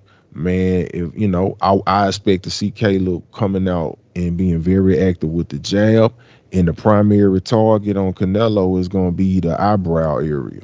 You know what I'm saying? Just start peppering them up right there along the eyebrow line and see what we can get going there. You know what I'm saying? He'll, you know, let him do his thing, but working the up jabs, getting off the center line when you're throwing the jabs in multiples, you know, getting off this center line, and then making sure that you're not there at the end of the combo, man. Get out of the way. You're slipping out, you're rolling out. He has a really good feint game. I think once we get Canelo to see that them jabs are coming, you know what I'm saying? He's getting touched by these jabs. Then our feint game will open up and allow us to, you know, change some levels, get some 3-4 punch combinations off on Canelo to really wow the judges and win a lot of these early and mid rounds, and really rely on their conditioning. I mean, we see through the IG, we see the videos. Ness does a great job of keeping us aware of what these fighters are doing in camp life. He has great minds around him, man. I'm all Plant, you know what I'm saying, man? I mean, I'm hyped for this. I'm motivated for this, man. This is the type of opportunity that we wait for. You know, we trying to be on the front end of the upset. We trying to be ahead of the wagon, man. You know, I'm not no bandwagon fan. So on Sunday morning, when Caleb's undisputed, nobody can say, oh, James Payne just jumping on the bandwagon. No, sir. You know, I've been championing Caleb for months when nobody was talking about him. And I'm going to continue to do it. And if he doesn't get the W, I'm still going to root for him. You know what I'm saying? Because that's how we do it, man. So I'm going to pass the mic. Hey, but I want to know something, though. If he win, let's say he beats Canelo, is he going to be one of the biggest fighters to come out of Tennessee? He is gonna be the biggest, because nobody's ever accomplished in it. Like we have we have fighters. Tennessee has fighters. We produce fighters. A lot of great fighters were born in Tennessee and moved to other areas. But like he would be the first to accomplish that goal. You know what I'm saying? Like no one from here has ever done it. Just being a world champion. Like I know champions right now. I know guys that are fighters that got championship titles, but I mean a world championship that nobody disputes. Like you right there in Wisconsin, you right there in Florida, me, myself in Tennessee, all three of us recognize the IBF as an official world championship title. That red strap is a coveted title, probably right there under the green strap. If you want to talk about if you had the choice of being a world champion, which belt would you like to hold? Which sanctioning body would you like to represent? You know, you can recognize the red strap from a mile away. You know, Canelo has the other pieces.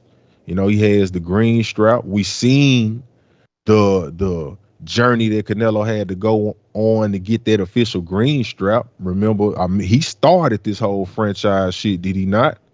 You know what I'm saying? Because Lomachenko followed the Canelo blueprint on the franchise because we was yelling about the Charlo shit. Because we was like, oh, how they gonna franchise him? And he, you know what I'm saying? And in the WBC done showed Canelo mad love. You know what I'm saying? So well, they based out of Mexico, so of course they're gonna show him mad love. So like the WBC gave, because Benavidez was the champ 2 times, and 2 times he lost that belt. It's like, Canelo had a very easy path to pick up that strap, and then he accumulated the other straps how he did. They gave him the ring to boot. So if I'm a fighter, if my goal is to make the ultimate statement and I get to make the ultimate statement against the ultimate opponent, all I have to do is fight one fight and I can win everything. That's better than fighting the 4 fights and the 5 fights or however many fights it took him to fight to get all of that king's ransom for me to just take from him in one night. And I'm going to do it off of a jab. And they say I can't win a fight off my back foot, but my back foot gonna turn into an angle out, and now it's gonna be me applying pressure to Canelo, and Canelo gonna be on the defensive. Like there gonna be segments in this fight where Canelo's gonna have his guard up, and you're gonna see Caleb unloading multiple shot combinations on him, even if like all the shots are not getting through the guard, so to speak. The activity is what's people are gonna be looking at. They're gonna be like, damn, like Canelo need to do something. It's like he ain't really doing nothing. And then his rounds gonna start falling. And then people gonna start getting nervous. And you're gonna see the corner, they're gonna start getting real animated. You're gonna see Reynoso really like in Canelo's face, like, man, come on.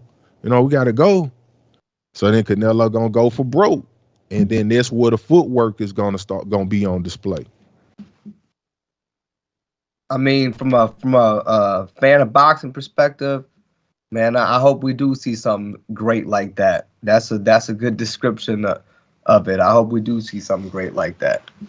I mean, dude could say I know a little about boxing, dog, but what's your definition of knowing something about boxing? Boxing is, you fine tune your skill sets, dude. Like boxing is 2 men in a ring. You both are utilizing your attributes to try to best the other man. You know what I'm saying? Like the first thing they teach you in any boxing gym is a jab. Caleb's very good at throwing a jab. I mean, let's be honest. Like if you don't agree with it, then what are we watching? Canelo can't throw a jab, but Canelo's more of a counterpuncher. Am I wrong on that? Like, is there something that I'm missing? I've been watching Canelo for years. Like, I bought unpopular pay-per-views of Canelo just to see him, because he's the face of boxing. He's a generational fighter. So just like everybody else, I mean, we see what Canelo is doing. I mean, what you think the chatter about? Like, y'all think that Caleb is just okay? I mean, everybody thinks Caleb's gonna lose. So that's fine. I'll be the only voice in the room saying that Caleb has a chance. And this is my reason why. I'm gonna keep saying the man gonna jab the shit out of Canelo. He gonna jab the shit out of Canelo. And people gonna be like, damn, when you see it. But it's hard for you to believe right now, and that's fine. That's fine. You know what I'm saying? Run it, man. All right. Well, I got Los Nebula who says, I can't wait after this fight is over and Canelo is undisputed.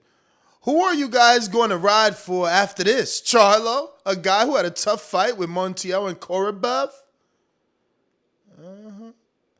I mean, listen, that Floyd told you that. So, you can't get mad. Canelo has taken Floyd's position. And he said, once you beat a guy, they only build up the next guy. It's never good enough, They always gonna build up the next one. So, we ain't gonna appreciate you till you gone, man. That's just how it is, man. Hey, I'm a hater. At least I admit it. Like I watch Canelo because I want to see him lose. But at the end of the day, I mean, I don't think he's losing this fight. This ain't the one. But yeah, man, that's why I tune into him. I don't like him like that. I mean, I don't hate Canelo, but at the same time, yeah, I'm not watching because I want to see him win. I'm definitely waiting for the day an upset happens, and it's the same thing like it was with Floyd. It's just how it is. It's what side you sit on. Well, look at this guy. Call him Mr. Hatred. I didn't know you had a little beef with Canelo. What'd he do? Hey man, that's between me and Chino, bro. We've been betting boxing for years, talking shit. Let me tell you a story real quick. So we're at a show. We used to, we was putting out albums together. We're at a show way out some college city. This nigga don't want to go on stage. This is the night that Oscar and Floyd were fighting, right? So we knew he was gonna act like a little asshole if we didn't say nothing. So we lied to him. We told him that Oscar knocked out Floyd in the 8th. This nigga gets on the stage, yells that shit out. We go into our whole shit just to tell him at the end, like, nah, player, like, your boy lost. So, he likes Canelo, obviously. So, I just got to be a hater because Floyd beat him. You know what I mean? So, honestly, it just stems from some friendly bets and shit. Let me get to Jesse Hernandez. Can't believe y'all still calling it a slap. Palm in my face emoji. Here's a true definition of a slap. Hit or strike with the palm of the hand or flat object. Caleb, Twitter fingers, didn't do a damn thing. King by KO. Okay. All right. It's heating up, man. It's getting spicy, man. I see the chat, man. The chat, they brutal, baby. The internet is undefeated, but hey, it's all good, man. Well, phone lines open. Let me go out to the callers. Looks like I got a few more super chats. Let me try and stay on point. I got KDDR, who says, what did you say, brother? Here we go. Just come out and say it. Plant is the greatest boxer that has not been crowned yet. Floyd, Ward, Jones, Jr., Laura, in one. Lion emoji. Yawning emoji. Please, shaking my head, miss me with that boxing Hershey or hearsay. I don't know what that last part is, baby. I don't know. Oh, boxing heresy. He put the emoji. Boxing heresy, I guess. Thank you for being creative, my friend. We're going out to Brandon. Actually, who's my boomerang? Let me make sure I don't want nobody getting pissed. Any ringers? Ringers is my gene bed. Nope, Castle Hill, nobody there. Cool. Brandon, Cincinnati. What is up, my friend? Ayy, whole nother time zone. Jumped up for back with our mind on. Can't play when you here, get your life stole. If you bring it here, then the price grow. Phone jabbing and punching the line long. I drop a pigeon, let 9 go. We slap with the fake glass and white go. This only happens in Ohio. Yo, Ness, good morning. What's going on, brother? What up? Yo, what up, JP? What up, Adrian? Hey, I might go out. I'm in the foothills of Kentucky. So if I go out, just, mute me or whatever. But I want to give a shout out to JP Lethal. Last night, brother, you brought the heat. You were funny as hell. You had the energy. You killed it last night. I want to give another shout out to Micah K. That was her coming out party. She brought the heat. She was bringing the facts. She stood on her words. She ain't let nobody sway her pick. She stuck with it. I want Micah K. husband to know it was all jokes about the entanglement or whatnot.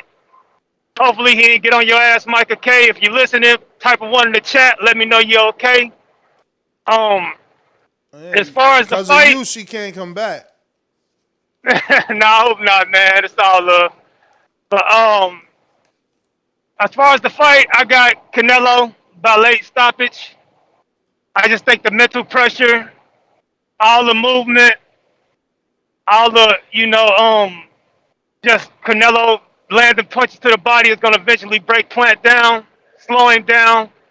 Canelo's going to go in for the kill. I watched the Ustachiki fight. All that movement towards the end of the fight allowed Ustachiki to eventually start landing some big shots. And he busted Plant open. So like I said, I got Canelo by late round stoppage. But I do think it's going to be a great fight. I do hear what everybody's saying about Plant. And I am rooting for Plant because I'm always consistent. I can't rock with a guy who rubbing another man's ass, bro. I can't rock with that little Nas X shit. So I hope Plant do win so we can get Hilarious, man. Cut it. CYP, apologies, man. I'm only one man. I didn't see that yet, but counterpunch. Yo, hear me? Yeah. All right, man. I mean, if I run over, I'll pay. If you could put the counter and that shit together. I mean, this shit needs to be said. If you look at Canelo Alvarez's knockout ratio, it's at 64%. Muhammad Ali is at 63%. Canelo was at 80+% knockout rate when he was 19 years old. Had 22 knockouts at 19, fighting in Mexico. That man is not a knockout artist. Anybody can go to Mexico and get a whole bunch of knockouts. He only got 38. At age 21, he already had 28 knockouts. So that gives you 10 years to get 10 more knockouts in 10 years, and he fights 2 to 3 times a year. Come on, my man. Ain't nobody scared of that man. He picks dudes who are timid. Now, for everybody needs to hear this shit, because this is why I believe Caleb Plant's going to win. I'm telling you, this is some shit I just found out. If you look at the fight versus my man Daniel Jacobs, that fight was 115, 113 on 2 scores. That means 1 round away from being a draw. Canelo Alvarez is a slow starter, but he won 4 of the 5 first rounds, and he won 5 rounds on 1 scorecard. Jacobs was fighting timid, and we all know that. Don't try to change the narrative now. He was fighting timid. When Jacobs finally understood that this man can't hurt me, from 5 on, Jacobs won most of the rounds on all the scorecards, meaning that if he wasn't timid and won 1 of the first 5 rounds, he would actually have gotten a draw with Canelo, Daniel Jacobs. If you think that Caleb Plant is timid and afraid to go in there and throw punches at Canelo, you are crazy. Put your money on Plant.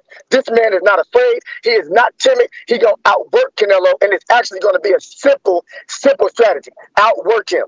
Do what Daniel Jacobs was afraid to do for the first 5 rounds. Caleb Plant wins. Not could win, like my man's on the panel always talking about could. Caleb Plant will win. Put your foot down. He will win. CYP out.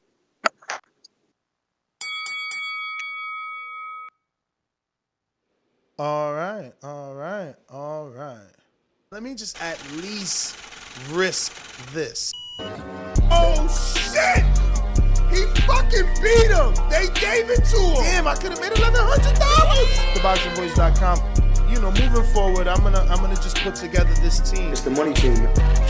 I won $3,000 on the money line. I need to make some of this money. Use my code BETTBV on mybookie.ag. I can see this fight going a distance. I'm telling you. $560 off of $20. This message was brought to you by SDS Promotions. Halt, Maryland, what up?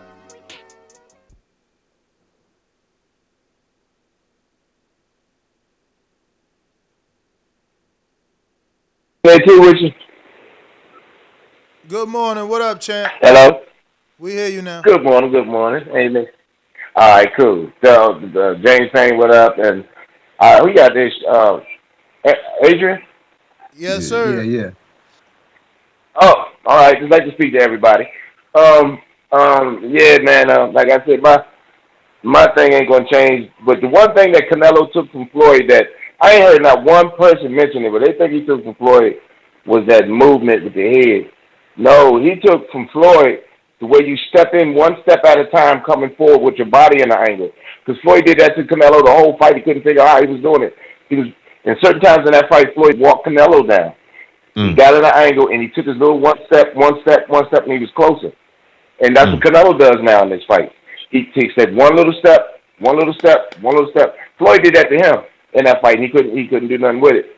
So that's the one thing I see that he took from Floyd. You know, but like I said, I still say Plant's an excellent fighter. He just 12 rounds is not for him. Hey, shout out to Hawk, man. I'm gonna be looking at some footage now, man. That's a very interesting point that you just brought up, man. That was a very interesting point. I appreciate that. Yes, sir. We going to Davidian, Buffalo Falls.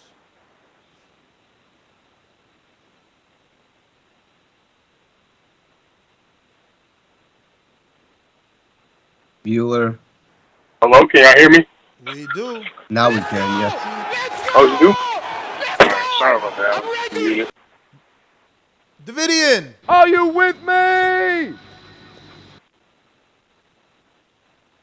What's good, James Payne?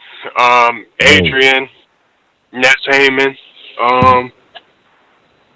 No, I don't know, I'm excited for the fight. Yeah, all these people saying what Caleb can't do and he don't have power. You know, they were saying Shakur didn't have power. I don't know, I just can't wait for the fight. That's all. You know, I'm rocking with Caleb. I don't care what any of these some of these Canelo fanboys in the chat be saying. Yeah, that's my call. I got Caleb. I believe he can beat Canelo, so we're going to see come Saturday. And that's my call. God bless y'all, and great show as always. All of you who tell me what I can't do and blah, blah, blah bullshit, a lot of you live believable lives, and you've accomplished believable things. JT, New Orleans. JT, New Orleans.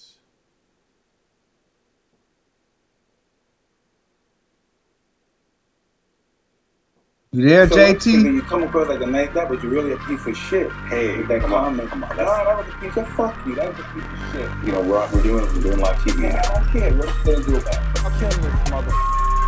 Why do you have to talk like that? Well, I'm talking to you the way I want to talk to you. You have a problem? Turn off your station. I'm the best ever.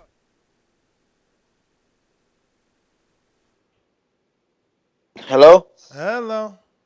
Yeah, and that's you all with the delays and stuff. That ain't me. That's Adrian being fast, asking you, is you there? I got to play your intro. I was waiting because last time I said don't play the intro, and you still played it. But because I can't hear you. I can't hear. Like when I ask you, are you ready? I'm only looking for you to unmute. I can't hear you say nothing because then everybody would hear you. So like I'm just looking for the I signal. That's why I tell you I flashed the mute button. Okay. Now look, I spoke my piece on the fight. Nah, I'm still rocking with Caleb, and there's no bias towards Canelo. Canelo is a good fighter, man, but I just feel like he can be beat by a better boxer. We seen that on numerous occasions. We saw like with the Floyd, we saw with the Lara fight, we saw with the Kovalev fight, we saw with the Triple G fight. Those fights always have question marks with me and stuff like that. So I mean, Caleb playing, I like how he moved. I like how confident he is. I like how he talk. I like how disciplined he is. I just think he has the tools to beat Canelo. Now I disagree with Ward. Not fight like Triple G. Cause I don't see Caleb even fighting like Triple G. He has to be aggressive at times to make Canelo respect him. But all around his boxing skills is what got him there and stuff like that. So I think that's going to be a problem with Canelo and his quick countering. He got to counter quick because Canelo is very quick and stuff like that. Like I said, I think he got to keep Canelo fouling him, keep him off with the jab, and I think he got good inside. So all those things go play a factor in that fight. And Cut it. Javier. And oh, wait a minute. That's not Javier. This is a new. Wait. This is new. Oh no, wait. I'm on the wrong. Fuck. Where am I at here? My bad, y'all. That is Javier. I'm on the wrong number. Javier in Anaheim, what up? Pardon me. Going crazy out here. Yo, what up, Nat? Yep. Yo, I could see I could see what everybody's saying about Caleb Plant. I think Canelo does have shit to worry about, like with the jab, and also I don't know if you noticed, like a lot of people don't go to Canelo to the body, but I've seen I was looking at the Truax fight, and he does kind of lead with the right to the body sometimes. He kind of loops it to the body. I don't think that's something Canelo's going to be used to. But I still got him losing. I don't see why these people that are picking Caleb are tripping. Like if you're picking Canelo, like it's like a wrong pick and you're totally wrong. I mean, he's the guy that's supposed to win, man. You know what I mean? I just don't think Caleb has done enough to convince me that he could beat him. Besides the eye test, So I'm still riding with Canelo. That CYP dude. You remember you had the show after the Jacobs fight? We were talking about the scorecard. He was talking about one point difference. We were arguing about that fight not being as close as the judges had it. So I think he's reaching a little bit about that Jacobs point he had. Cut it. Alrighty then. We got. Waiting on you guys to hit them thumbs up button is what we got. We waiting on you guys to hit the thumbs up, take us to that next level because we can't get there without the support of you guys. So if I got to remind you every single day to hit the thumbs up, it's okay. We're going to do that again. We got Boom with the super chat. What's going on with that? Boom.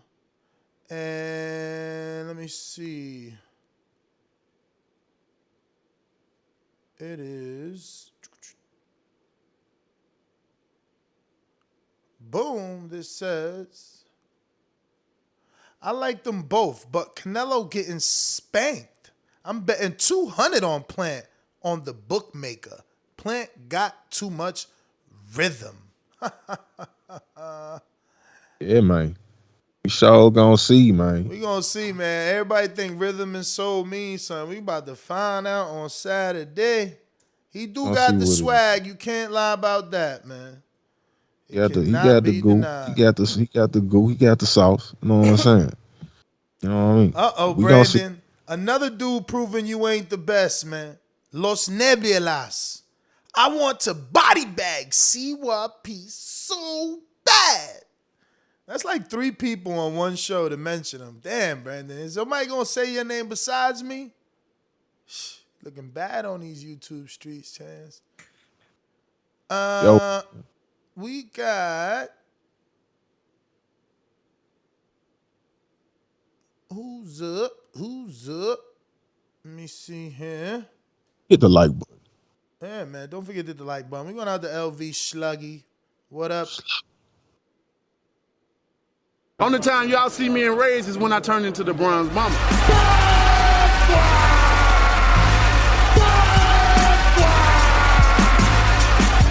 I want a body, and he gonna be the body. The ambulance better be ready. The medical better be ready. The referee better be ready. They better have that towel to be able to throw it in. SDS Promotions. Was he right? LV slugger.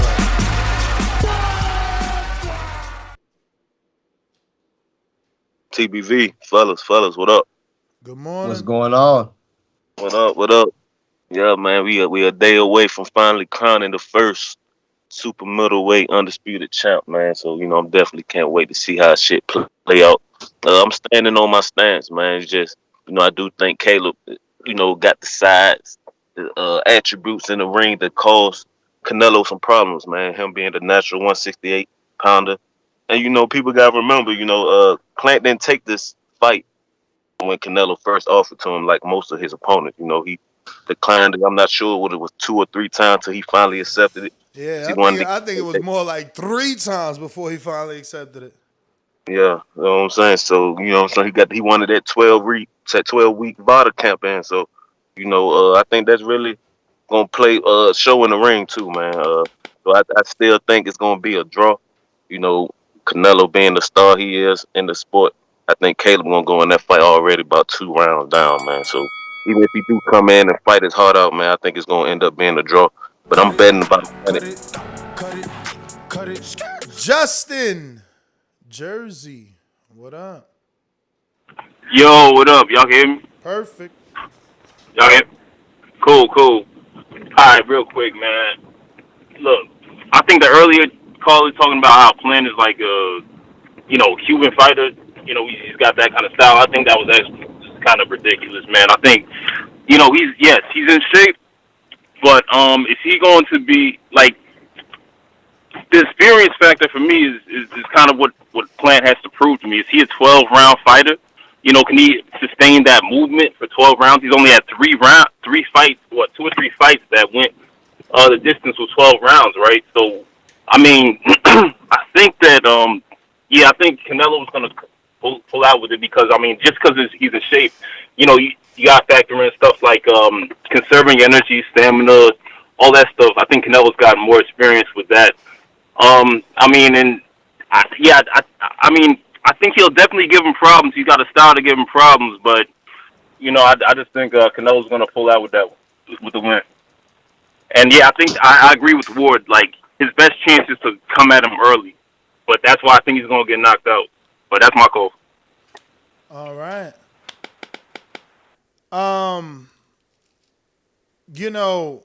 There's some other interviews floating around that suggest that Plant is going to, implement the Mayweather style and that he's been practicing that. There's a video on Fight Hype. There's articles that reference it. I don't know what the fuck that means. But, I mean, I'm hoping it means, like, try to copy what he's seen in the Mayweather fight versus try to fight like Mayweather. If that makes any sense. Probably doesn't. But I mean, look, Mayweather was able to walk him down. I mean, that's Mayweather was able to walk Canelo down. And let's just say a younger Canelo with less tools, too. I mean, you got to give Canelo his credit there. Yeah, like, his head when Floyd movement, did it to him, he didn't have all that head movement and all the stuff that he has going on now. He's got next level head movement now, you know what I mean? I posted it. Like, I'm going to show this. Look at this. This is the Jacobs fight. Look at Jacobs trying, not being able to touch him.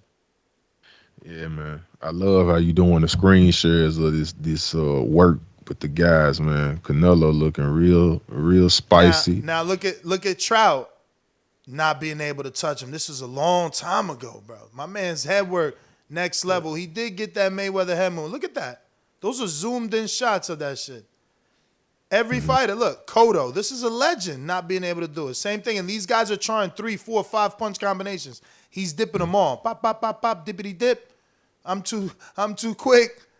Look, Angulo, obviously he could do it. That's why he did it with his hands down, just showboating like, what, champ? Yeah, I remember that. He kind of smiled at even Liam. Even Liam got some. You can't do it, homie. What you got for me? Stop it, pana. All right, so boom.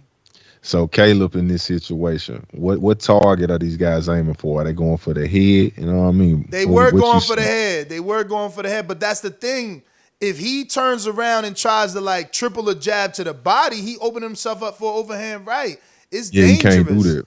It's dangerous going to that body, especially with a counterpuncher like him, who's a puncher. But I got Dago in the 619 who says, in my opinion, there's only two outcomes to this fight. Plant whoops Canelo or they rob Plant with a draw, but mark me down for Plant winning. Wow, bold. I'm going to ring the alarm for that. That was bold. He's saying that they're either going to rob Plant, so Plant going to win no matter what, but it's going to be a robbery. Okay, I like it. Listen, the number to call in, 1-425-569-5241. Press 1 time. Voice your opinion right here. Voice of the people hotline. And don't forget to add Nestor Gibbs on Skype. If you're on Blog Talk and you feel like I haven't gone to you, it's because you have not pressed the number 1. All right? You got to press that number 1 if you want to rock and roll. We're going out to Mark Blake. Mark, I don't know, is this Mark from the Netherlands? Mark Blake. No, Mark Blake. Just hello. Hey, what up? Can you hear me now? I hear you. From the Netherlands? Yeah, I'm in the Netherlands. Oh, what's up, champ? Feel like you got a different avatar there. Man, I don't know what I'm doing with Skype. You know, I just had names on there. And I just got you and a couple other people in there. But yeah, man, I'm looking forward to this fight. Really forward. I'm hoping Plant pulls it off.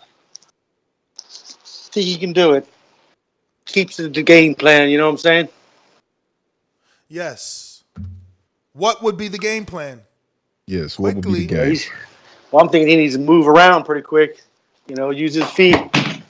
You know, and his movements. Because Canelo's good. It's going to be a hard fight. Definitely, you know. It ain't going to be no walk in the park.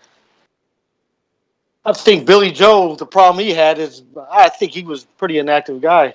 And, you know, he waited around to fight Triple G and Canelo for years. And, yeah, I think he kind of wasted his career. And he was rusty in that fight. Didn't have the movements. That's just my opinion, though.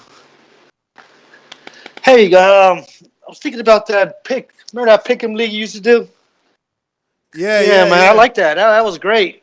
Yeah, I know. We get it going again. We got to get Mitty back, man. Y'all got to get Mitty in the back call, man. He's always back there with y'all. He was the one, man. He was the champion. Him and Steve in Chicago. And who else helped along? What was that girl like, though? That girl was always winning. I don't know why she don't call in Naja. She needs to help us fucking make some money. She was always right. But, Mark, thank you for calling. I got a super chat, counterpunch, from CYP numero 3. Yo.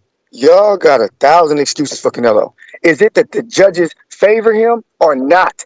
If three judges gave Canelo the first 5 rounds, one gave him 4 rounds, what the hell are you talking about? Of course Jacobs had to do well for him to get a close fight like that. Of course. Why would they put him in such a hole if they believe in Jacobs? Y'all need to make it up. Make up your mind. Either Canelo's a knockout artist or he wasn't in Mexico knocking people out and it's not really 64%. Which one is it? Is he a knockout artist or not? Do the judge favor him or not? Every time somebody brings facts, y'all get emotional. Stop getting so emotional. I don't understand this shit. I don't get it, and I never will get it. And listen, anybody who brings up my damn name, if you a boomeranger out there and you want me to ring him up, throw me that boomerang. I'll ring his ass up. Y'all need to stop being so damn emotional. He either is favored by the judges or he's not. You can't have it both ways. I'm not the one who's a fool. 115, 113 is out. I scored it, and 2 other judges agree with me, but we dumb, and you the smart one sitting on your damn couch. Man, you better learn how to box. CYP out. All right, thank you, champ. We got no boomerang. See, now when I'm looking for Coach Myers, because I be leaving him flat, he be getting tight. He ain't on. Andrew, LA, big city of dreams. What's up, Nash? How you doing? All good. What's up with you? Nothing, man. I like I said, I like Caleb. I just can't see it, bro. But I need to get a shout out to Ness for doing this daily.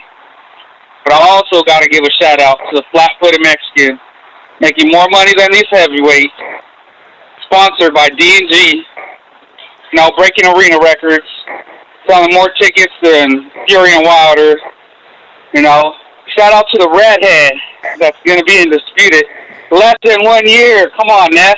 Something Ward didn't do. Shout out to Canelo.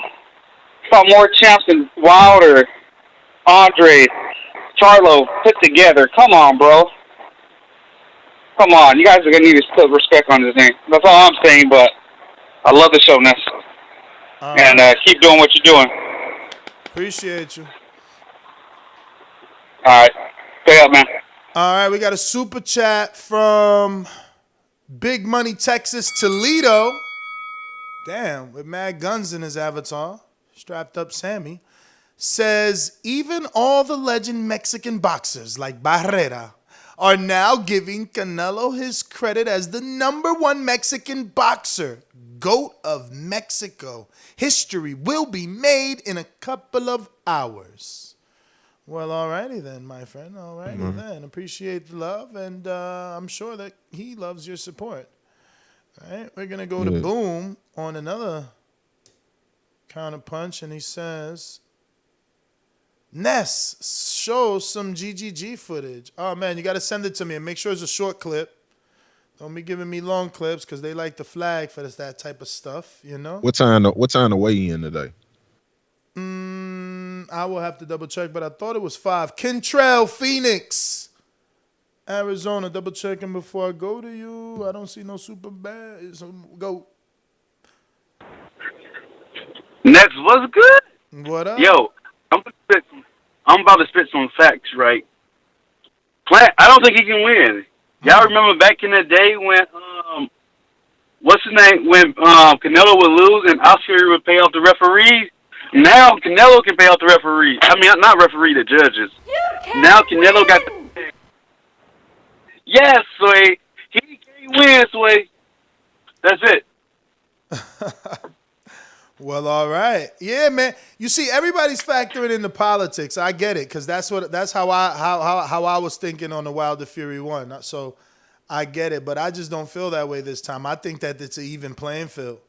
I mean, let me see if I can pull up the fight poster. You can't even tell who's Canelo and who's Plant.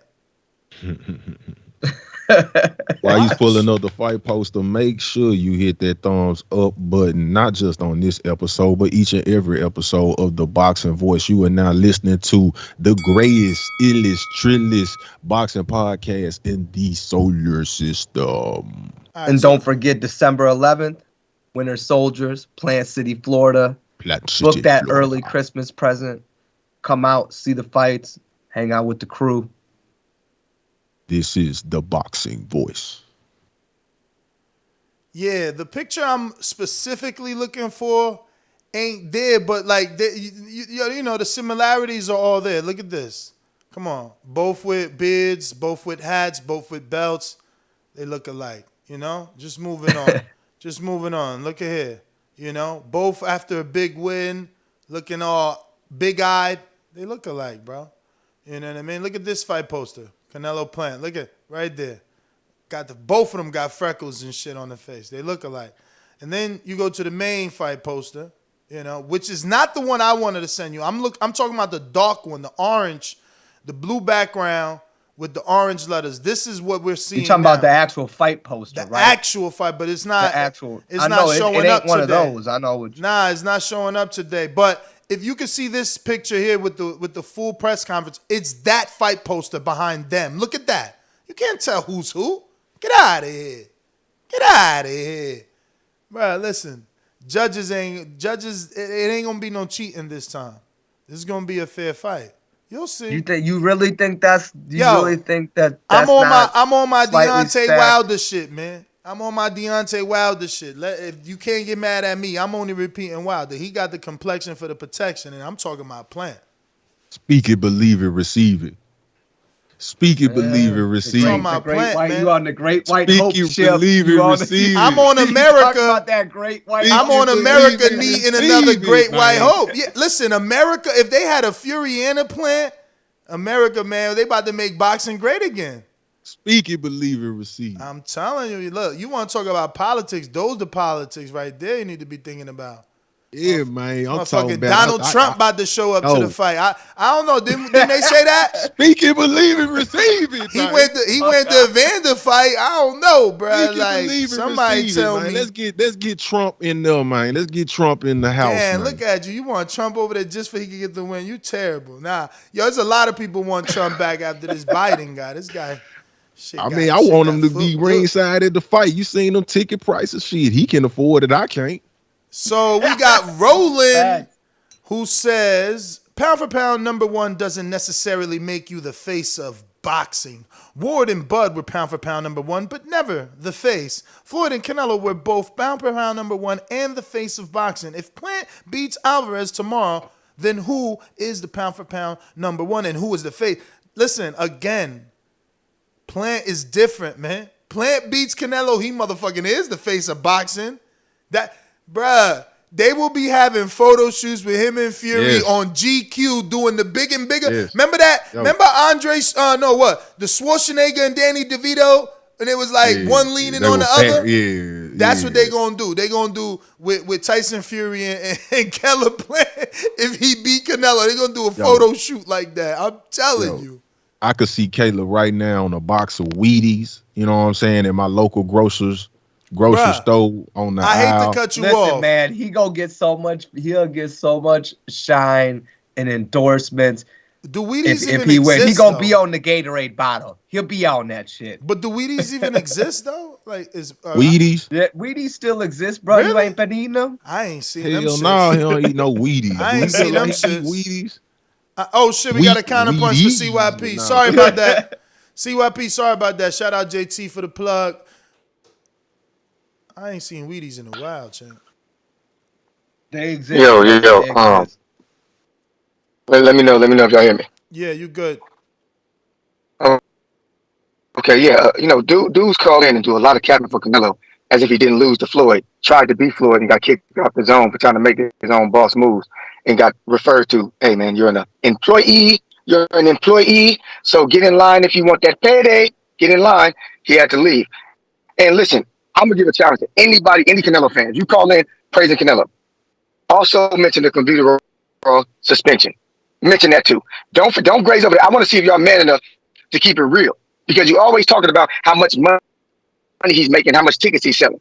But you never want to talk about the fact that his two biggest wins, one guy's 35 past his prime, which was Cotto, who lost to Trout 3 years prior to that, and the other one was 36-year-old Triple G. Not the 33-year-old Triple G who everybody was scared of, the 36-year-old Triple G, and that was by majority decision, a very, very close fight. His two biggest wins are against two 35-plus-year-olds. Y'all don't want to talk about that, but if you do, you do. Lastly but not least, I'm going to start my own show on Friday. It's going to be called The Closet, so some of y'all Canelo fans can come out of it.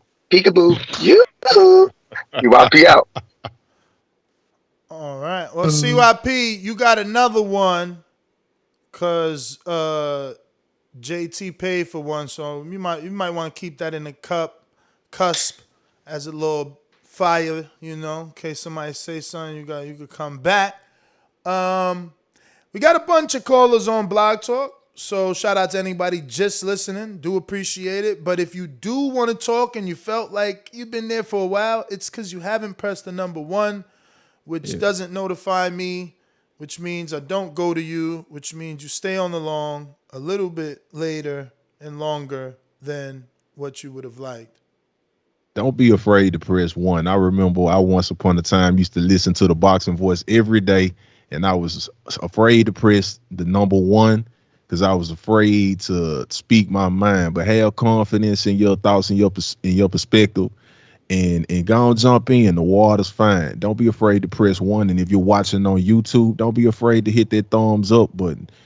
Go ahead and contribute to the growth of the Boxing Voice. We need just a small number of subscribers to cross a goal we've been trying to get to for a while now. If y'all can help us get that done, it's depressing.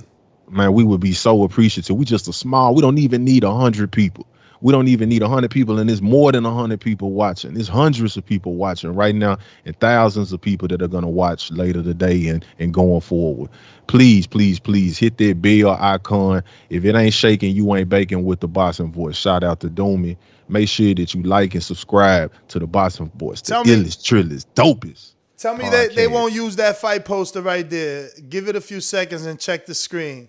That's Tyson Fury, the tall one, and they'll lean Caleb Plant over and they'll put Undisputed Champs or the Champs. Some shit. You know how it is, man. Don't act like.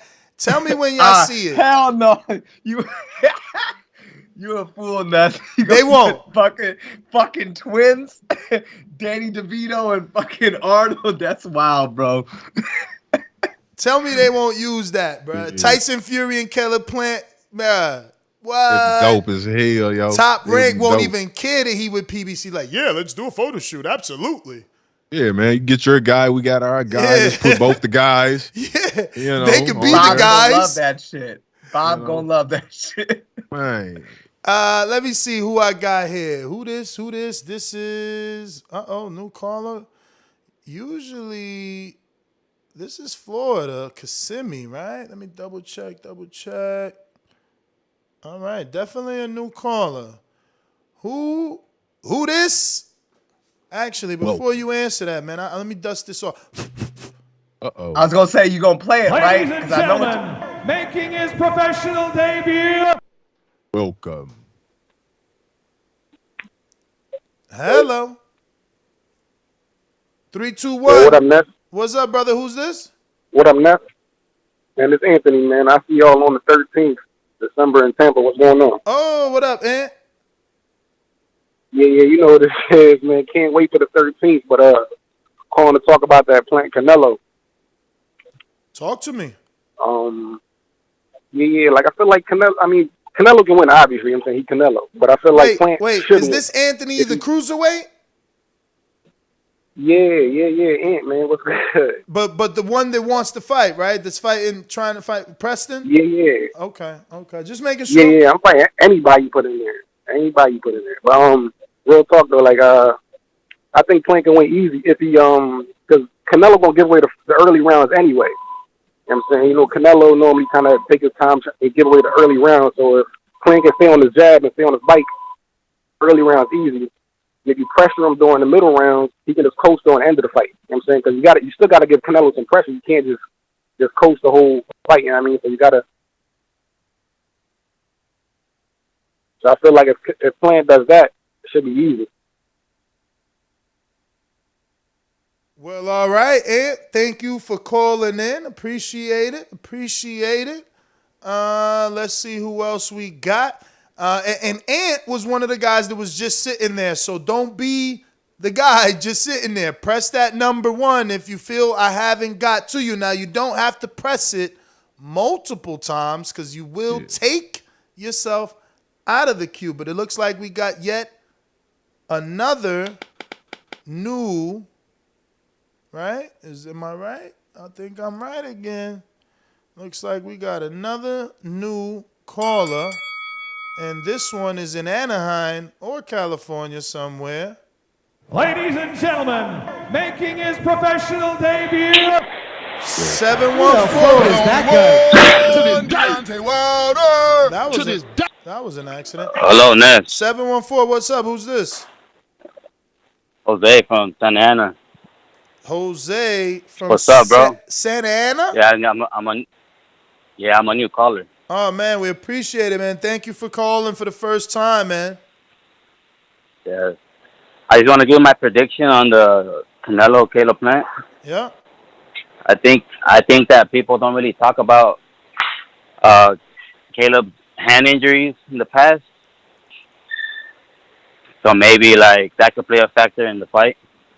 Uh-huh. And I think Canelo takes it like in the later round. I mean, I want to say thank you for reminding us that that's the true reason he didn't get the knockout in the Caleb Truex fight is because he broke his hand early. Thanks. I almost forgot about that. Well, I mean, y'all saying that Canelo has knee injuries and stuff. So, I mean, I was like, all right. Well, I'm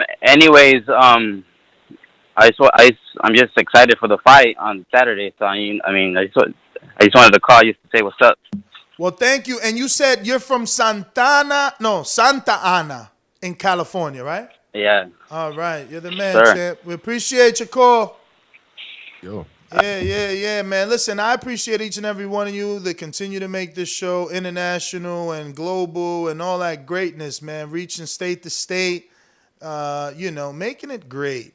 Making it great. I mean, listen, I didn't call in for a year, and look where I'm at. I got to do border wars a couple times, throw a couple border wars. So you never know where calling in can lead to. Yeah, man. Pop them cherries in a good way. Know what I'm saying? Come on out, make the call. Let's get it on. Hey, man, come on. Water's fine. I'm just trying to get to Marlon. So icy. Sims, what up? Are you available? Mr. Icy.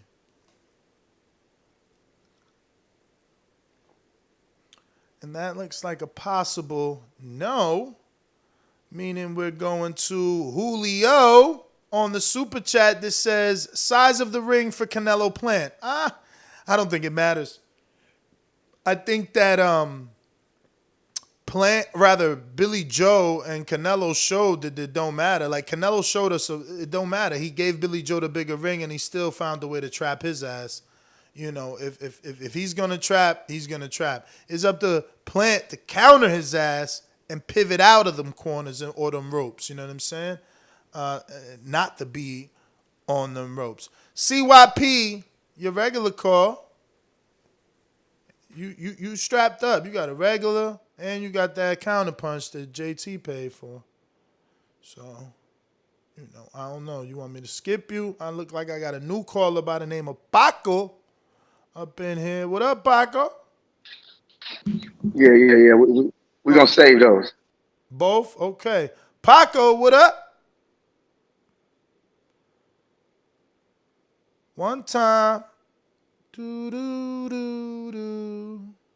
I heard he had. No? All right. We're going to Stonebone, Colorado. What up? Buenos dias, my friend. Buenos dias, mi amigos. Buenos dias. Hey, Ness, I keep hearing a lot about, like, guys talk about, like, Caleb Plant power. You know, like, oh, man, he ain't got the power to keep Canelo off him. And no disrespect to like Bill Haney say, the great Floyd Mayweather, but he ain't had no power in his mid and late 30s. Let's be honest. Laura is probably one of the softer punching 54-pounders in the division. Oh, yeah, 60 now. He's definitely the softest punching middleweight in the division. So this ain't finna have nothing to do with power. It don't take power to win a boxing match. This ain't America's Strongest Man contest or what's the with the big white dudes chopping the wood and climbing the. That's not what this is.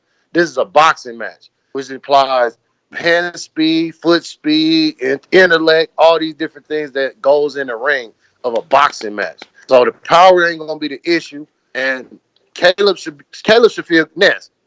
If the person who your boss Al Heyman come to you and say, I'm willing to pay $40 million for your opponent so I can make you a star, what more can he do for you to say I believe in you? He's giving a man $40 million for one fucking night, giving you 10 for the opportunity to make you a star. So I don't think the refs and none of that gonna be an issue. I think what happens in the ring, if they definitely ain't the issue, man. James, Google. I'm pretty sure Dan Redfield put it out, but don't go straight to Dan. Just try to find out the names of the judges, and then correlate that with Jamal James's refs, or rather, judges. Because I'm pretty sure the female judge that was selected for this fight is the same female judge for the Jamal James Butayev fight, and we all know he lost. So you know. But yeah, man. Shout out to Al. A lot of people said PBC didn't have any money. A lot of people said that they wouldn't be able to get Canelo. I said that. Where the ace at? Where the ace at? I was laughed at. You know what I'm saying? Ness Heyman. But here we are, Saturday night, Showtime pay-per-view. Al Heyman brought Canelo to Showtime. We got T, Toronto, Canada. What up? What's up, fellas, man? Great show. I don't know who that last caller was who said that Lara's a super soft puncher. You must not have seen too many Lara fights. Lara's super snappy, breaks eye sockets, knocks guys out, drops dudes with one shot. He's not a soft puncher at all. But the fight's not. It's not about Lara. It's about Canelo and Plant. And Plant has to do everything in order to win the fight. Floyd wasn't just a mover. Floyd also stepped in a lot of times when Canelo was trying to throw a left hook to the body. Sometimes you have to smother an opponent's punches so that shot goes behind you. And that's what made Canelo tentative. What Ward is talking about in terms of doing the stuff that Golovkin was doing is not so much about throwing big, hard shots. It's about working behind the jab and giving another look and constant pressure. Andre Ward and Floyd Mayweather do whatever the opponent doesn't feel like doing at the time. So if they feel like going backwards, they start moving around. If the opponent feels like coming forwards, they'll move around. If the opponent wants to rest, they'll put pressure on them. So it's about keeping Canelo guessing, staying behind the jab, and constantly moving. That takes a lot of energy and it takes experience. And I don't think that Caleb Plant has that experience yet because he hasn't fought fighters that require that out of him. So it's an uphill climb. I think he'll do well. I don't think he's going to get knocked out, but I do think that Canelo's going to put enough pressure on him, especially late in the fight when Caleb Plant has to slow down and win a fight on decision. So I got Canelo in 12. All right, T-Man, thanks for calling in. Man, you need to come out to Florida, man. We ain't seen you since 2017 Appreciation Night, man. Out there swaggled. I remember I think you had the leather fitted cap. Yeah, man, I'm just happy he doubled down. I was meaning to screen share. The minute he said that, I'm meaning to screen share yet again that, on my bookie, Canelo by decision. And again, what does it matter if you put 20 on Canelo by decision? You're hedging your bet, but you taking that advice just in case, and guess what? It'll cover you because he's a plus 200. I'm just saying, stop betting with your heart. You can bet with your heart if you want. You can still bet Canelo to knock him out, but just hedge your shit with that decision. Because if he don't get the stoppage, which is highly likely since he hasn't stopped a bunch of dudes, I ain't going to keep repeating their names. You know who they are. You know what I'm saying? $20, right? Let's see what that looks like. 20, yeah, man. 20 on Canelo at a plus 200 gets you 40 plus your 20 back. I mean, you can't beat that. Can't beat that. You know what I mean? And it's more money than what you're going to get on that Canelo by knockout, which that shit ain't about to happen, bruv. I mean, I'll be here to eat my crow if he do get it, but I don't believe it's going to happen. I see you just hating on my pick, man. Hating on my pick. Oh, you picking him by knockout? Canelo, yeah, round 10. I've been standing on that. You tripping super duper hard. Let me see. Supermax just used my bookie. Let me go ahead and ring the alarm. But he ain't taking my advice because he got Caleb Plant versus Canelo, method of victory, Alvarez by decision. Okay, you did take that advice at least. And you using your free play. Shout out to you. So you lose no money. Okay, but yeah, you might as well hedge your shit with. Listen, you might stop acting like Jacobs, 154-pounder who was knocked out, didn't go 12. Like, hedge your bet. You could love Canelo all you want, but when you playing with your money, man, you got to know what you're doing. And there's a strong possibility he don't get the knockout. That's all. Simple. But, all right, we got some other people I got to get to. Phone lines lit up over here on Blog Talk, looking like, man, I should know this number by heart. I see you calling almost every other day, right? Let's see. This is Dawn. Damn, Dawn. I'm gonna get this one eventually. But what up, San Diego? Remember when Thurman did that? How you guys doing? How are you? Hey, good, good. Hey, Nuts. The fight with Floyd and Canelo. I always feel like I don't really like as much as everyone wants to say that Floyd gave him a masterclass. He did, but at the same time, he gave him a disadvantage of making him come in at 154. And a lot of people say that Canelo asked for it, but it's not true.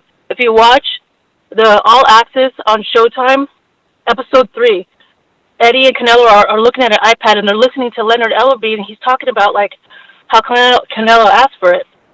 But then Eddie and Canelo start saying that's a lie. I don't even know why they opened their mouths, because they told us to be quiet about it. They were the ones that asked for it. They were the ones that asked for us to come down to 154. In those days, Canelo had a lot of weight stamina issues, but obviously he doesn't have that anymore. So I don't really give him that, like, oh, like Floyd beat Canelo, but he gave him a disadvantage. So in that sense, I don't, because he allowed Cotto to come in comfortable at 154. So clearly Floyd was afraid, or he didn't obviously feel comfortable being at the 154. So that's my call, and that's it. And I got Canelo winning by knockout as well. All right. Dawn, San Diego. I can't believe none of y'all laughed. Y'all suck, man. I hope there was people listening on a podcast in the future, present, past, that had a chuckle at that, because Thurman was in San Antonio and he had this big post-fight interview. He was like, "What's up, San Diego? I mean San Antonio." Like, y'all don't remember that? Fucking, you suck. CYP, counterpunch. Thurman's so forgotten. Intrigue. It's all your fault. This is an equal opportunity show, and this is another one of them excuses. But I like her excuse, because what that excuse does, it allows us to go into Canelo. Canelo put a weight clause on Jacobs, and he put a weight clause on Kovalev. So if we're going to say Floyd's win is it's not as much as we think it is, because he actually gave a weight clause and didn't let him come in a certain way, then he gave one to Jacobs and he gave one to Kovalev to not let them be exactly who they always are. So let's do that shit both ways. And on my next call, I'm going to debut my first caller on the closet. See what he out. Yo, you need a guy like him to point at him and say, "Look at him. He's the bad guy." Yo, Dawn, again, not that I'm an opportunist or anything, but you have to know that if you wanted to call back and contest him, you could do so by super chatting $5 or cash apping $5, saving us that 30% cut from YouTube. But today is the day of the new callers, and I'm going slightly slower as I'm typing new names. Looks like we have someone brand new in LA, California. Who's this? It's Alvarez. Alva, you're one of the brothers? He got like 5. Nah, just my last name, bro. I got you. I'm just joking, champ. What part of Yeah. What part of Downtown LA, bro. Downtown. Downtown. Shout out. Talk to us. Yeah, for sure. Hey, man, first off, I want to give a shout out to TVV, man. You guys helped me out in my commute to work, bro. Love that shit. Appreciate you. I love your back and forth with what's her name, from the chick from the UK, Lady Shan. Lady Shan. Yeah, Lady Shan. All right, man. That back and forth, man. I love it. It's great for the show. Long time listener, man, but first time calling. I want to address that Clen stuff, the clenbuterol. Man, didn't he take a hair follicle test? Didn't Wado update their threshold for Clen? Yep, both true. And yeah, so I mean, I don't know what they're talking about, but but yeah, man, I think Caleb Plant's a great fighter. It's gonna be a great fight, and hey, man, best man wins. And that's my call. All right, well, thank you for calling in. We got AMG Oklahoma. What up? Yo, what's up, Ness? What up?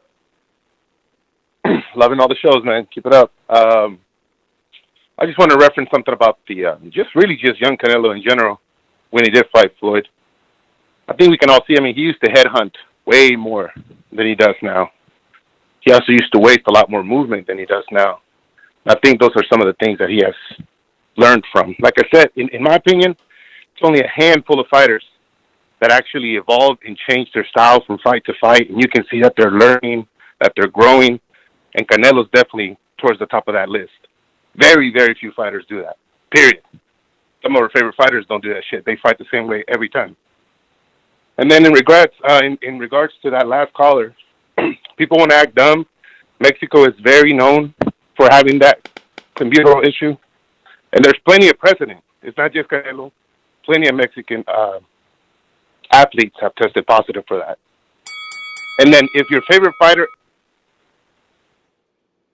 AMG, you sound different on Blog Talk than you do on Skype. We got Ricky in South Florida. What up, Ness? What up? Man, I want to address that hair follicle clenbuterol shit real quick. Mm-hmm. That the hair follicle is the most inaccurate test you can take. That's the easiest to fool, man. Get that shit out of here. And that's a fact. But going on about the fight, I think Canelo gonna win. In order for Plant to win this fight, the most key thing that he gotta do outside of boxing techniques and all that shit is he gotta stay focused. What separated Floyd from the rest of the other fighters was his ability to stay focused all 12 rounds. You can see it in his eyes. He was focused on every minute of the fight, each round. The same way Teofimo looked when he fought Loma. You got to stay focused in that when you're at the elite level. So if he can stay focused and stay disciplined in the fight behind the jab, and keep moving, I think he got a chance. I just don't think he's going to win. My money on Canelo, but I'm going to put some money on Plant by decision just because it's so you got to take him at plus 600. You got to take him. But that's what I'm calling this. All right. Well, thanks for calling in. Ricky, South Florida. We got J-Mac, New Orleans. Are you available? So you hating? I'm that guy. What you want to bet on? Bet 100,000 on that. Let's bet $1 million. You getting that money, right? Easy. Let's bet $1 million easy. And I for the bread. When I him, y'all gonna say he was too weak. On my life. Okay, bow down, bitches. I'm about to handle business. I'ma teach you all a lesson. This'll only take a minute. Got a part in all this passion in my blood. Niggas hating just because. Think about it. Everybody love Bud. J-Mac, where you at? Where you at? All these niggas hating on me. Shit is whack. So official with it. Only check the stats. Hey, I'm out here trying to get it. I only got a minute. Get ready for the back attack.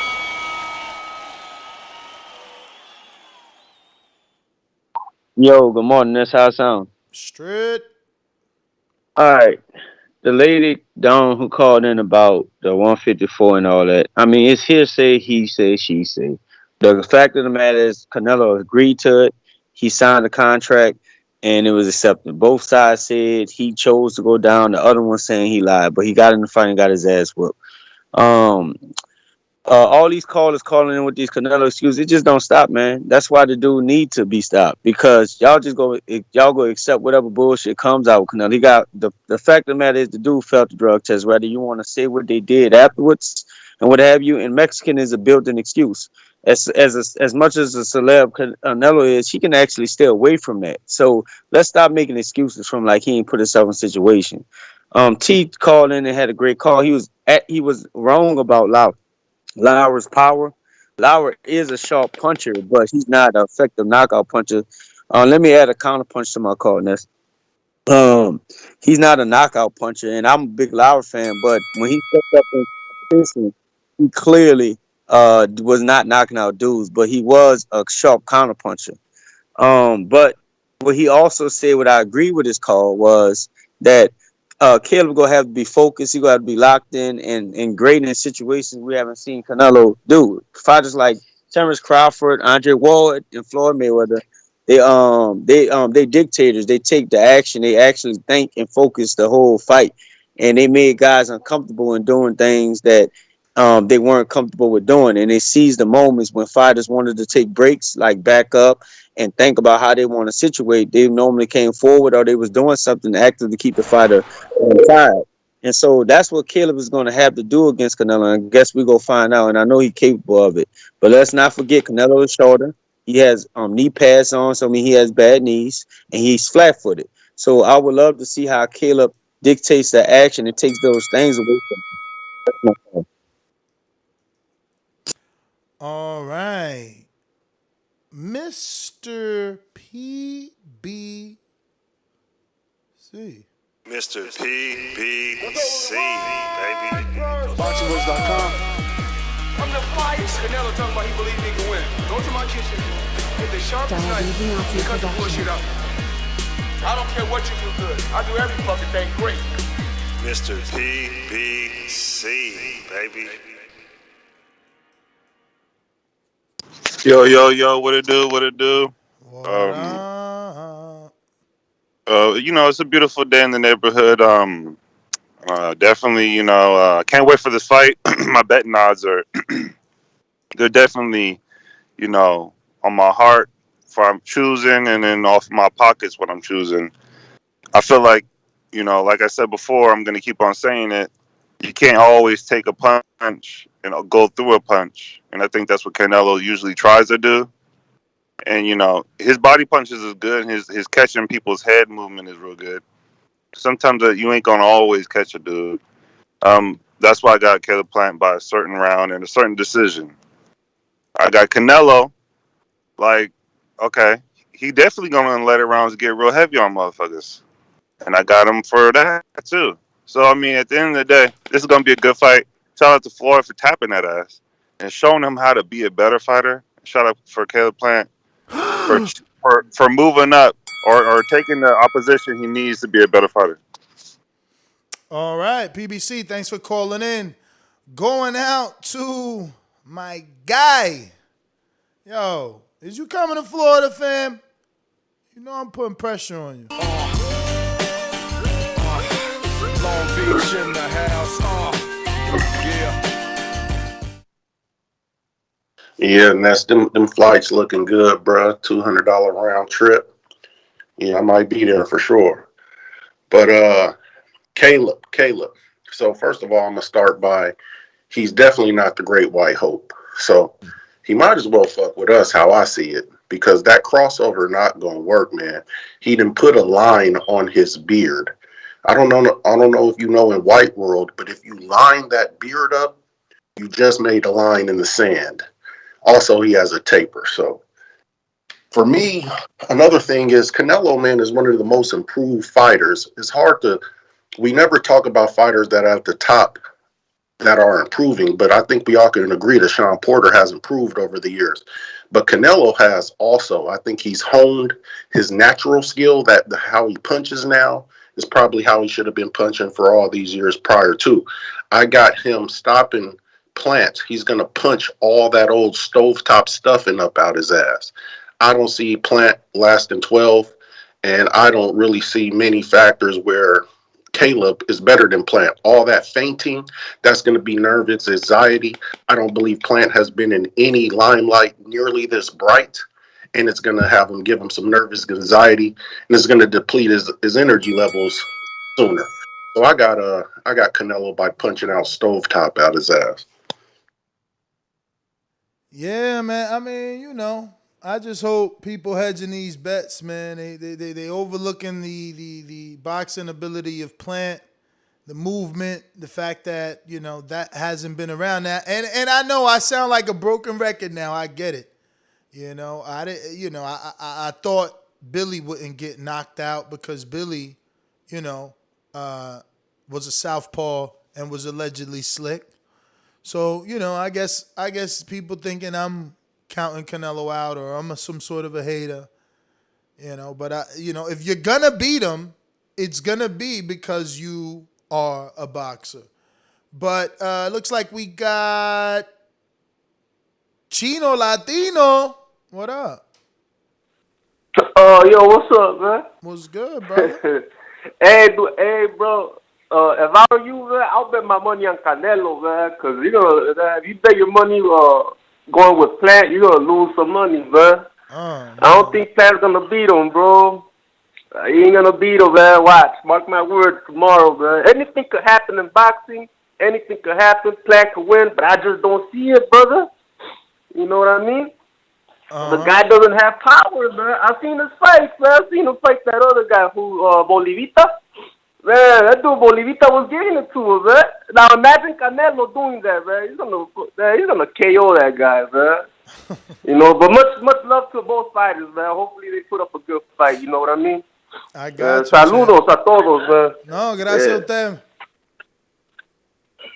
Yeah, man. Shout out, man. Shout out. I love having everybody call in from all over. Both sides, man. We need more Plant fans. Where you at? Where you at? We got some lot of West Coast love today. I see. Yeah, a lot of California in the building. CYP's from California, even though he's repping Plant though. But yeah, man, they coming out here for Canelo. I think we got J-Mac with the first counterpunch. Then Davidian. J-Mac Davidian. J-Mac first. This is my second. That's hey, shout out to the haters. It's sad when people gotta start talking about certain complexions and all that stuff. JP, I'm coming for you because you trolling and stuff like this. Like you got a lot of hatred in your voice when you talk about Caleb. That lineup and shit you talking ain't got nothing to do with this dude getting in there. Everybody want to talk about what he has done till he get in the ring. Caleb, Canelo is the man who been hopping around from division high and making dehydration clauses, fighting guys, milking them down, waiting till certain champions move out of position so he can take this guy in here. And man, let's stop the excuses. Combuterol is a drug that's meant to help you cut weight, stay lean, and also keep your strength. Stop acting like it just magically popped up. Canelo has the money and the access to keep his body clean. He chose to eat that dirty meat or use that excuse. So stop with the bullshit. Caleb Plant deserves the opportunity to get in there and see what it is and find out what it be. And let's not act like Canelo ain't never lost. Always get out. All righty then. Here it goes. Yes! Yes! You know. We got Davidian counterpunch. What's good, y'all? Basically what J-Mac said, I agree 100%. Like what does his hairline and his complexion got to do with anything? I just don't get I'm like, where did that come from? But you can still get and watch, I can't wait till Saturday. Because what you gonna say when that white boy with that hairline and that fade whoop the shit out that Mexican nigga? Chill out with that. It doesn't matter. Like, Mexican brothers, Canelo's one of the best fighters in the game. And he going up against a hungry young guy, too. So, like, it don't matter if you white, silver, green. You can still get your ass whooped on any day by anybody. So, all right, that's my call. God bless y'all. All right. New call, CYP. With his, this will be your last one, right? The JT one. Where are you, friend? There you go. Hello. Yeah, we don't hear. Yeah. Let me know if you hear me. I hear you now. You guys hear me? Yep. Okay. If I go over, just charge me. Let me know how much I go over. But you'll hear the we bell. had a caller that called into the. Okay, cool. We had a caller that called into the closet. He had something to say, so I want to hear what he said. Y'all ready? I'm gonna play it right now. All right, caller, call in. You called into the closet. What you want to tell me? First off, second off, I hate you. What? For one, I'm gonna tell everybody who's listening in this dickhead call that a 2-month-old follower with here does not stop the fact that Canelo pleaded guilty, got a 6-month suspension for cooperation. See, when you get 6 months from the judge, you breaking up a little bit there, champ. Back from USADA, or what? They give you a 6 months. Let me tell y'all, they give you a 6 month suspension when you cooperate on your first ever positive drug test. That's what they do. 6 months. Canelo got 6 months. A hair follicle test a month later. If he was innocent, he wouldn't have served 6 months because a month later goes into 6 months. You understand that? So he would have been on suspended for a month, and then it would have get recanted because he's innocent. No, behind closed doors on that paperwork, Canelo signed it. Yes, I did pop dirty. Yes, I did use clenbuterol. That's on the official paperwork. But in public, to help y'all still believe in him, he told y'all, see, I was innocent from the hair follicle. But if you were innocent, why are you still serving a 6-month suspension? Just because a dude doesn't go to jail doesn't mean he didn't get probation. That's what Canelo did. He got charged with something, walked out of court, and y'all thought he was innocent, but didn't realize he on probation. Canelo failed the drug test, admitted he failed the drug test, signed the papers saying he failed the drug test. So please, my Mexican fans and my Canelo fans, don't let Canelo fool y'all and make y'all look stupid. He failed the test. He admitted he failed the test. For the next caller who want to call into the closet and ask some stupid questions, I'm going to get your ass. So call in if you hate me, if you don't like me. But understand this, I told the truth. Thank you very much. CYP out. All right, so that was just two. CYP, obviously, the one you already got from JT, and then another. And we got a brand new caller again. Ladies and gentlemen, making his professional debut. Illinois making that ill noise. What up? What up, Ness? You can hear me? Perfect. Who's this? This is Devon out of Peoria, Illinois. Javon or Devon? Yes, sir. Okay. Javon. Javon. What up, brother? What's good? I just want to say I got Caleb Plant winning this fight. I got him winning. But I got him winning by decision. I can see him getting Canelo out of there.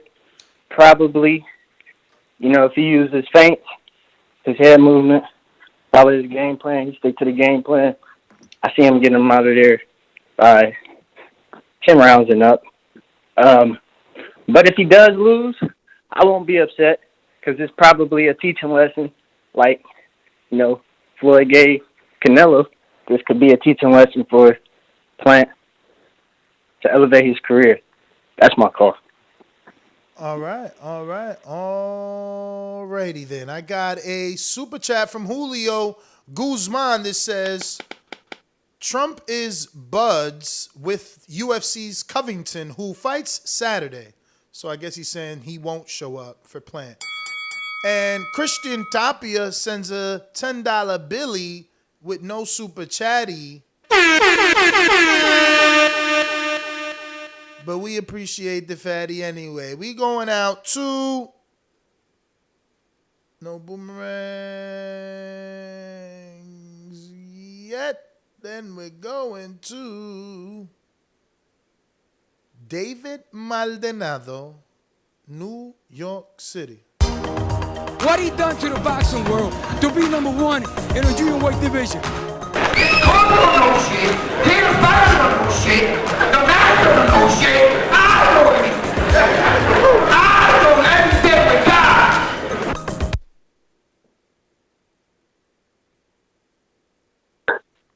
Yo, good morning, fellas. What's going on, Boxing Voice? What up? Fight week. Morning. Yo, first I want to because I was listening to the other show the other day for the whole show.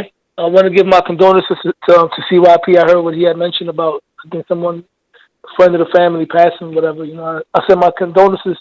As far as the Canelo fight, it reminds me a little bit of Chavez Sr. versus Greg Haugen. Greg Haugen at the time was a tough white fighter who could box. Chavez broke him down easily. I don't think this one is going to be an easy fight. Caleb Plant is bigger than Canelo, and he's very athletic. But I still think Canelo is going to make the adjustments and get the late stoppage from Caleb Plant's face falling apart, or he's probably going to go down from a body shot. That's my prediction on that fight. And what else I was going to say? Oh, yeah, Ness, did you see that rant that Teofimo had the other day? Going off on Javante Davis and Devin Haney? Nah, man. He called him all kind of pussies and stuff like that? Nah, man. Yeah, man, he called him for the smoke, man. He called Javante a fake thug and everything. Yeah, man, I can't wait for these fights. And yo, you know that dude that Javante fighting, Isaac Cruz. Why you acting like you ain't my age and you know he ain't fighting Tank anytime soon? I give him 2 years. Oh, 2 years they'll probably but fight. you want to talk about it today? During the Okay, biggest breaking fight, news, man. during the biggest fight week, you trying to interject some dude who fighting some dude from Australia. Come on, bro. I see what you're doing, man. Stop your bias. Nah, man, you turned on Canelo, man. Nah, I'm trying to give Canelo a shine. Traitor, Ness. I'm trying to give Canelo a shine. He's a traitor, bro. Yo, Ness, if this was wrestling, bro, you'd be a heel. Bro, you trying to bring in Tio for this one, man. I got to go. I got counter punches, champion. Cut it. Yo, he trying to bring in Tio. Tio said this, said that. Ain't he still fighting some Australian? Let him handle that before he starts saying what he gonna do or he wanna do. Don't nobody believe that shit no more, man. You've been in Camboso land for like a year, and that's literally fact. November 27th, though, live on the zone. Thank God Eddie scooped it up. We get it for fucking $8. I got a counterpunch from JP Long Beach. What up? Hey, Ness, so the lineup situation, go back to yesterday's conversation where you were saying Caleb Plant should come out to Bruce Springsteen and the fucking Hulk Hogan song. You're trying to sell them to white America. That shit ain't gonna work, Ness. It ain't gonna work. It most certainly will work. I could go deeper. I'm not gonna bring down the show with the deeper dive, but I'm just saying the lineup on the beard is the line in the sand in the white world. I'm telling you, bruh. Justin Timberlake got lineups, man, and he crossed over. Ain't nobody cut him off. And he took his ass back, didn't he? Took his ass right back over. Where? That motherfucker stopped playing around with Jay-Z and Beyonce and all of them and took his lying, ass back over man. there. You sound that crazy. Motherfucker is in his new albums. He in a lumberjack jacket in a cornfield or some shit like that. That motherfucker went back over. But I'm telling you, once Canelo start landing them body shots, that motherfucker gonna be throwing up stovetop stuffing, Kraft macaroni and cheese, and all the shit his mama used to cook. That's my call now. All right, he tripping because he talking about Justin is in corn, whatever, and lumberjack. So is Caleb. Caleb stay with a lumberjack shirt and a trucker hat, man. He got brand new trucker hats on right now. They talking about his swag. They talking about his swag though. I see what they saying because they're trying to say like, look at his swag. He in low riders. You know, he got the fade, all that. Like his whole swag about him's not really middle class, blue collar, white America. Yeah, but that's what I'm saying. Don't put him in a box. He's mad versatile. Like that's what I'm saying. He wears his trucker hat and his flannel, and then he'll dress urban if that's what you want to call it. But then what about when he wears no socks and pointy shoes with fucking capri pants? What urban dude is that? Like, stop putting him in a box. That's a fucking lie. Like, dudes are tripping out here. Like, he don't, bro, go watch. Whatever, man. Whatever, bro. Jaime Nieto. All these people that are so sure Plant gonna whip Canelo, gonna call in with a bunch of excuses and conspiracy theories on Sunday. Whatever. Coach J. Mack, third counterpunch. Hello.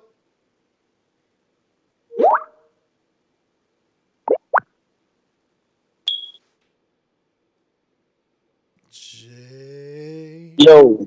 Yes. It wasn't working, man. All right. Back at JP again. What the way the dude look, line up, trucker hat, what the fuck they got to do with boxing? I thought boxing was about how a dude throw a jab, how he place it, how he moves, how he thinks in the ring. I mean, I didn't know we was, because I could go off of some shit. Wasn't Canelo blowing kisses or whistling at Andy Ruiz or what have you? And he was grabbing his butt. Rubbing his butt.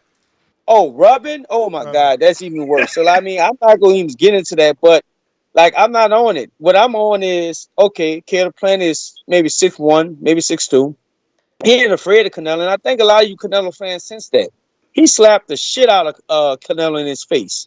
And y'all want to talk about what Canelo did and all that. He open hand and slapped him like a pink bitch. And Canelo go have to find out fight night what it is. And y'all mad because everybody normally bow and be like, I'm glad I got the Canelo fight. He turned that fight down twice and he accepted it on his fucking terms. So Canelo couldn't put no cheating shit on him.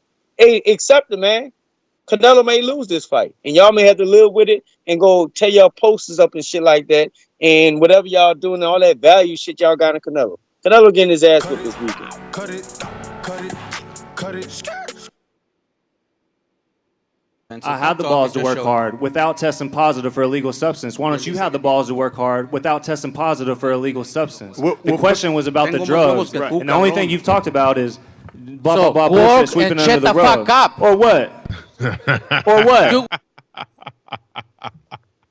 Man, whoever the fuck taught Canelo how to speak English need to be fired. Why he know every Hell no, that shit gone viral, man. In the English language. They taught him what he needs to know. He has trouble and then he with back up real the Spanish curse words. Like, that's his backup. Like, this man, he insults everybody but hates disrespect. Like, how does that even work? How you gonna call me a horrible fighter and a motherfucker and you fuck me up right now, motherfucker, and then, like, want me to respect you at the same time? Ain't that what kings do, though? Don't they think they above everybody?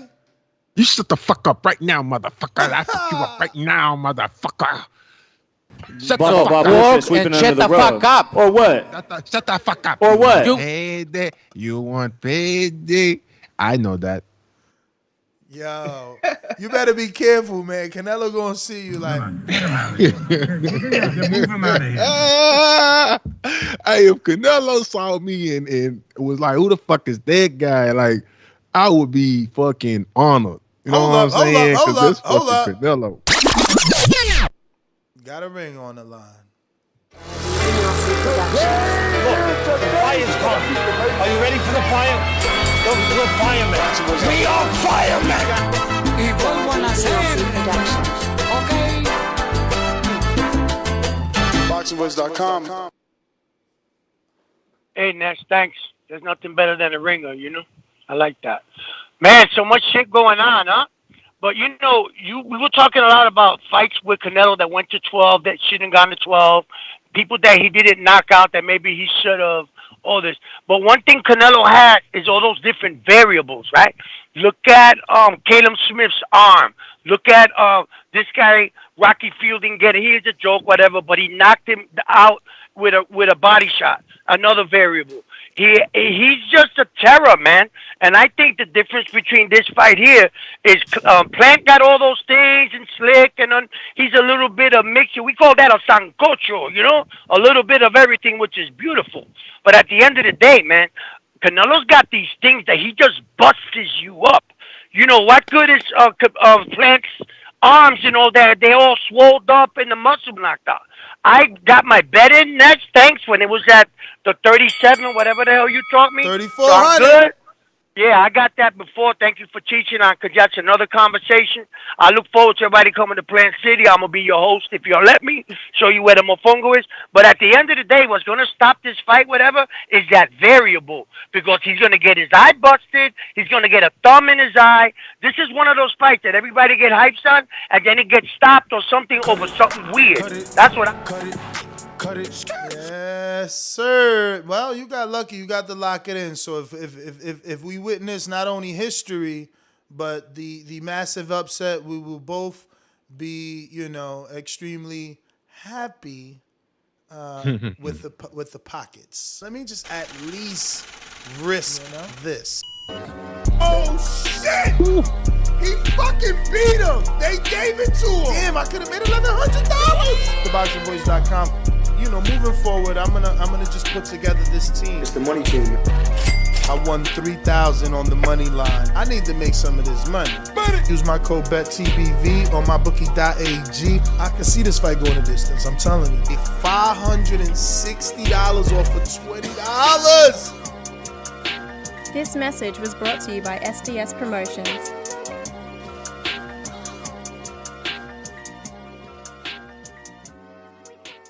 Brandon in Houston.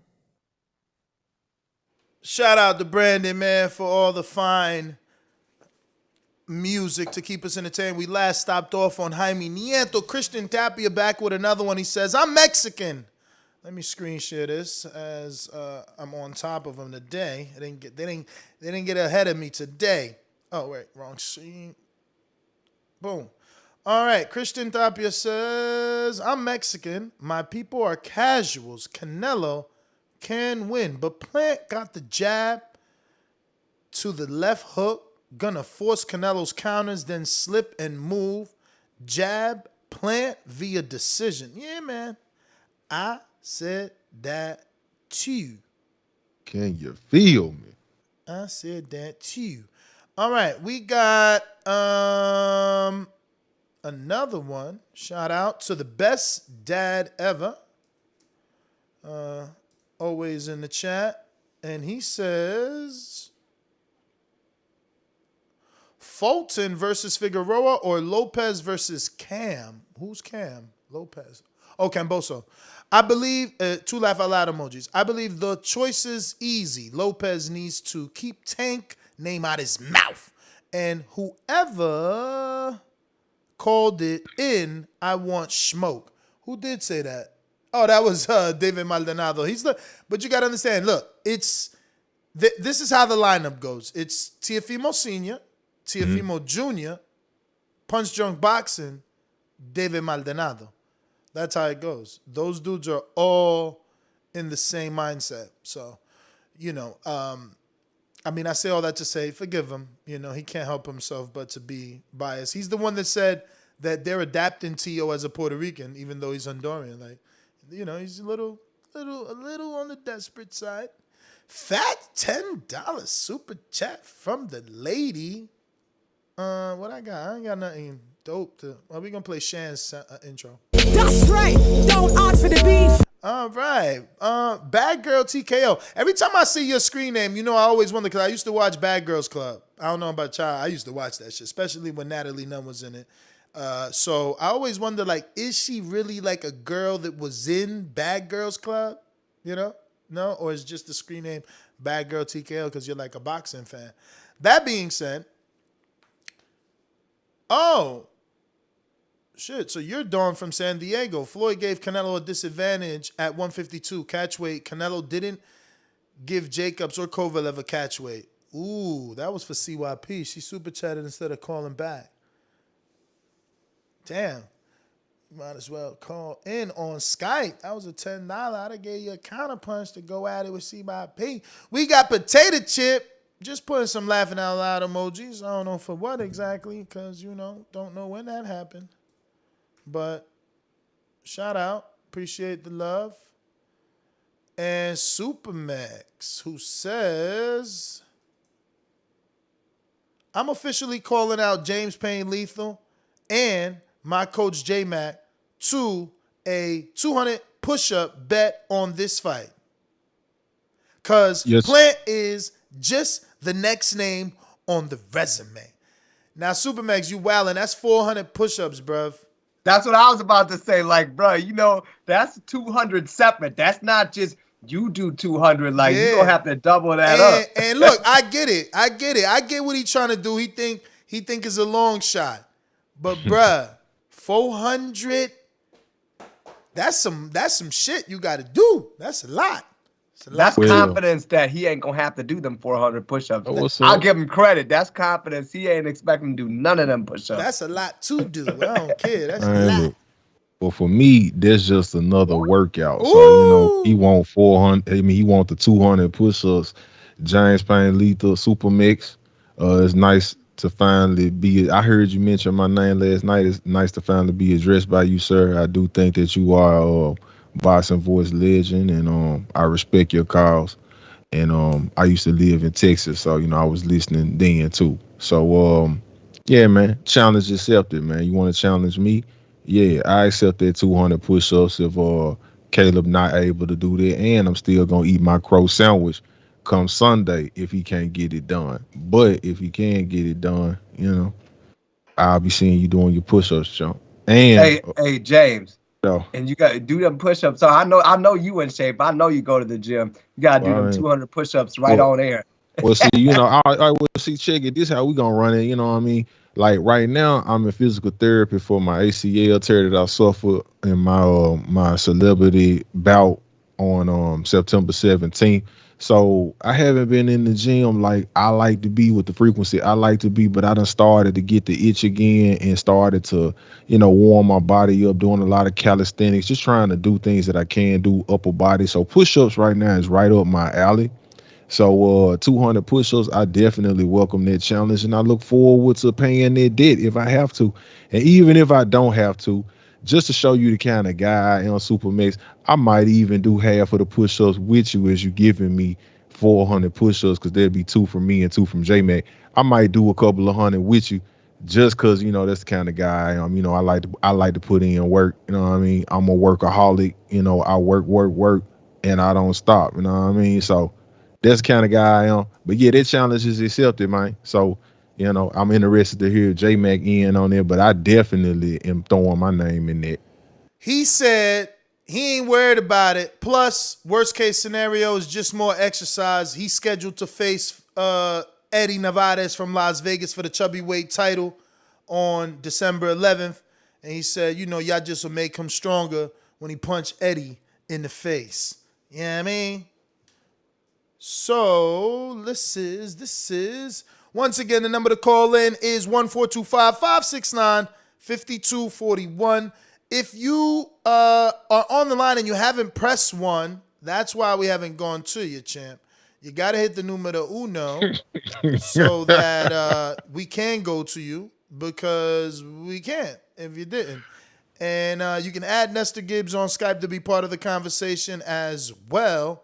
Yeah. Okay. Hit that 1. Make it your first time calling in today. Make today that day.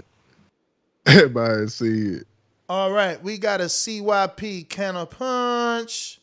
Let's go. Oh, man. Hey, there's one thing y'all know. CYP come with the receipts. I'm reading you the excerpts. I just typed it in. We just going to read something real quick. Why would I give up weight? I'm at 154. I'm the 154-pound champion, Alvarez said. I've got the size. Why would I give up weight? I wouldn't volunteer just to give up weight. But when negotiations started, they wanted me to go to 147. I said, that's physically impossible. I can't do that. Then they inched up to 150. And I said, impossible. I can't do that. Those days are over. I can't make that weight anymore. I've grown. Then they went up to 151. Finally, Alvarez said he did offer to go to 152 so the fight could be finalized. Thank you. His own words. They offered the fight at 147. They didn't offer him the fight at 152. They started at 147, got to 152. That's called a negotiation. He was the one who was talking about no 147. Now, if he would have went to 147, then yes, he would have been at a disadvantage. But he negotiated to 152. That's his own words. Next time you come for me, please study good, because I'm not lazy. CYP out. And that was pretty much for everybody, but also for Dawn. Jaguar Paul says, I'm glad to see brothers claiming Keller Plant easing racial tensions. But please keep the same energy after Saturday. Don't disown him. Don't be assholes. Okay, we won't be assholes. I mean, that's my man regardless, man. I ain't said nothing about no brothers or nothing. He just looked like he could fucking fight. Like, I don't see why people can't see that, man. I thought that shit was evident, especially when I did this side by side. Like, you see the both of them, like that looks like they're on the same level to me. One is not throwing punches. Obviously, well, that would be the downfall if Caleb doesn't throw the punches, obviously. But they look on the same level in terms of footwork and head movement. Obviously, I believe that, when it all comes down to a Saturday night, Caleb will show that he's faster than Canelo. But, that power edge goes to Canelo. The experience edge goes to Canelo. Caleb never been on this stage. I mean, how many seats are available? See what's the crowd expected to be? I mean, right. I was trying to tell you, champ, man, ticket sales looking like shit. Nah, I heard there's only 300 seats left. Left? When did you hear that? Yeah, because you might be looking at something like from a reseller. They bought though. I mean they announced it yesterday, right? For the final press conference, I think. Only 300 seats left. I hope so. Wow, who's reporting otherwise? Tell me. I was looking earlier this week, and that's what I was talking to you about. That's what I was sending you those screenshots and those messages because me and Dan was talking about. J-Mac. Dawn is not around, so I can't give her no counterpunch. So, you will have to counterpunch and defend her. But go ahead, James.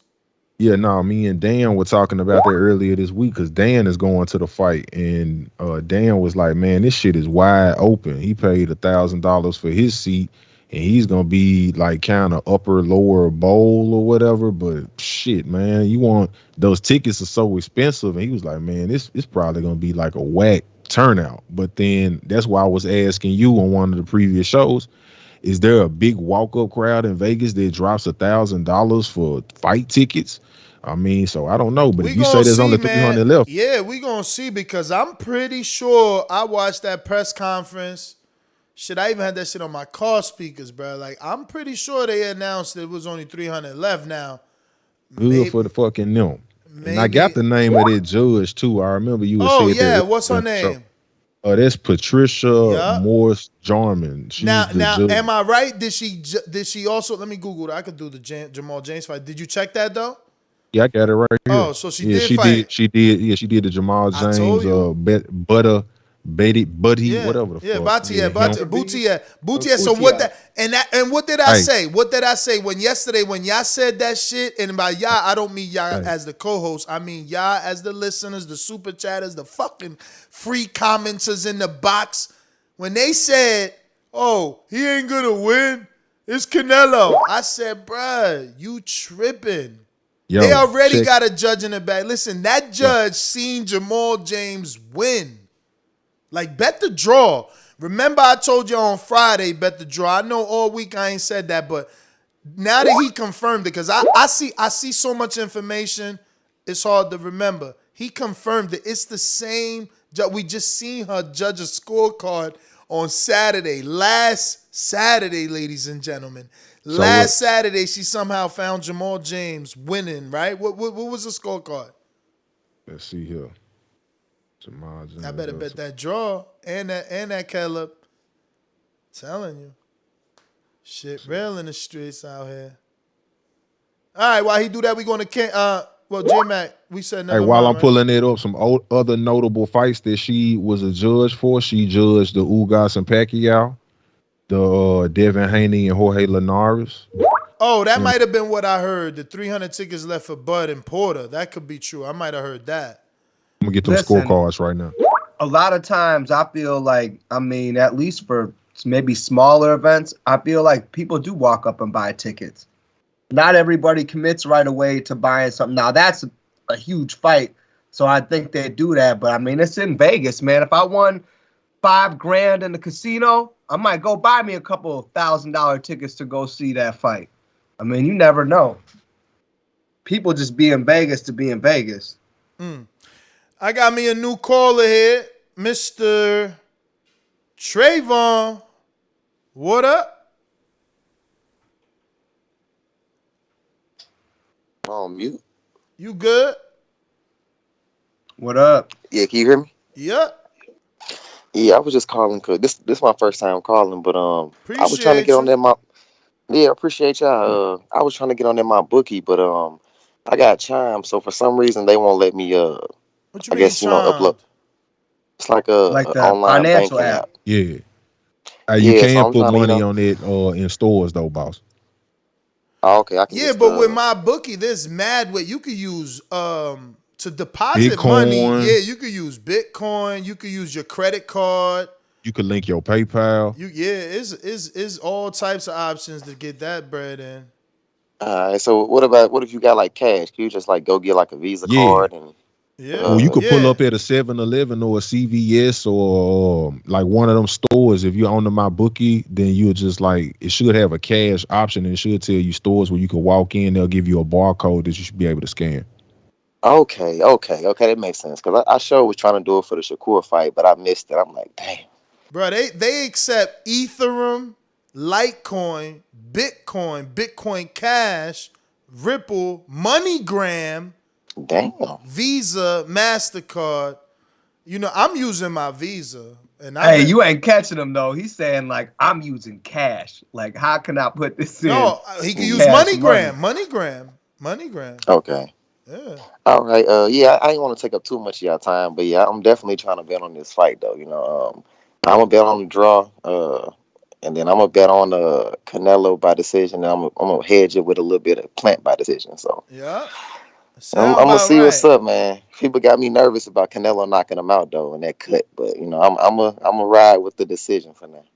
All right, champ. Thanks for calling in. I don't know about that knockout, man. I'm gonna be here live though. We all gonna be here live, man. Let's watch it together. Is all I'm saying. We gonna definitely be here. I'm gonna take calls in between rounds.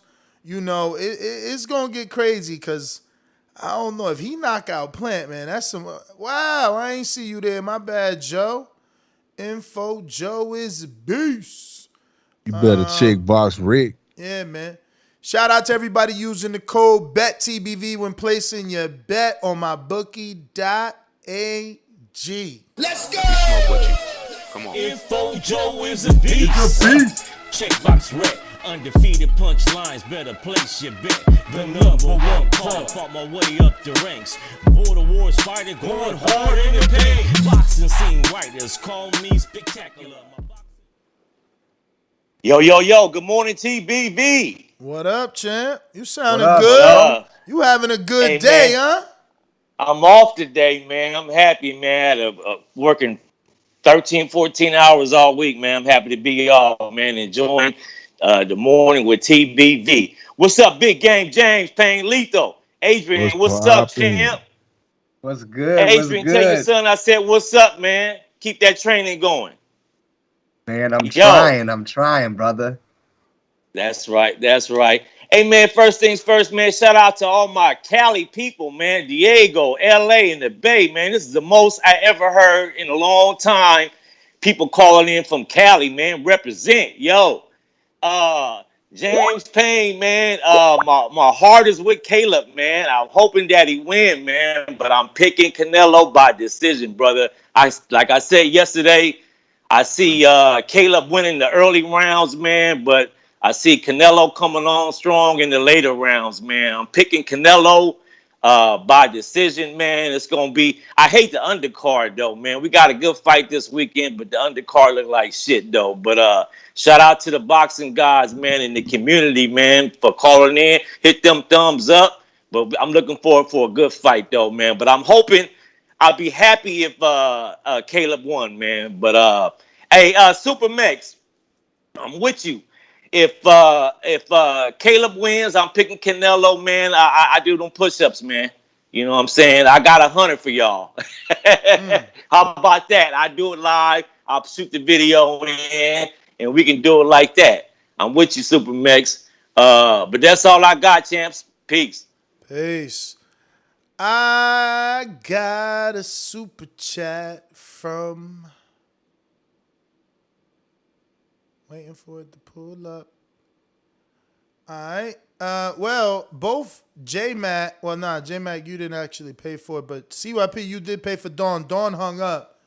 So let me know what you want to do with that, with your counter punch. We got AI underscore AI to be exact. And he says, all my money is on Plant with the Plant emoji in the pot. Yo, hilarious. Let's hope, man. Listen, Canelo could do with a loss. You know what I'm saying? Like, my man been winning for a minute right now. Yeah, man. Go ahead, Look at you, W. Like, go ahead and share some of them W's. Yeah, right? Like, go ahead and share some take of the them. night off, man. Like, because AJ created a star. I wonder, like, because not everybody, like, that doesn't happen with everybody. Like, you win, and look at Buster. He didn't turn into, like, Andy. Andy was able to go on and do his own pay-per-view. We talking about fights with him and Wilder. Like, it ain't really happened like that for Buster, Neither did Ugas. Look, he thought he was getting at beating Pacquiao and gonna get an Earl fight. It ain't really happened like that for Ugas. Like, the public didn't really care. Like, they gotta care that you won, that you upset them the way they did. Well, listen, man, Andy was the first Mexican, heavyweight. Like, I mean, he had other factors that made it easier for him to get pushed because his fan base, like, got behind Yeah, but that's him. what I keep saying. Like, that's what I keep saying about Plant. Like, you know what I'm saying? Look at Fury, overnight success. So I'm just saying. We got Coach Rivera with a counter super chat. He says, if Plant wins, and all his plants are plant emojis, if Plant wins, y'all better drink Jack Daniels. If Canelo wins, we'll eat some tacos. I don't give a F. I got Plant. I believe in his skill, and I will drink Jack and eat tacos that night. So wise choice. Win or lose, he doing them both. I hear you, Coach. Wow. I don't know about that, mixing the Jack Daniels with the tacos. I don't think I could do that. You ain't gonna do nothing but have a little gas that night, you know what I mean? Nah, it's the flavor thing. Like maybe some tequila, with the tacos, but nah. I mean, tacos dope, you know what I mean? Just sprinkle, splash a little lime on your tacos and then take your shot of the Jack, man, and you'll be straight. You could also throw a little triple set in there, Jack, just to mute it out a little bit, and that's pretty dope, too. Let me see something. Yo, is this Happy Javi? Javi? 520, who this? All right, I'll try. Somebody super chatted and said, I tried to call, but I couldn't get through. I'm happy Caleb made the fight more exciting than it should have been.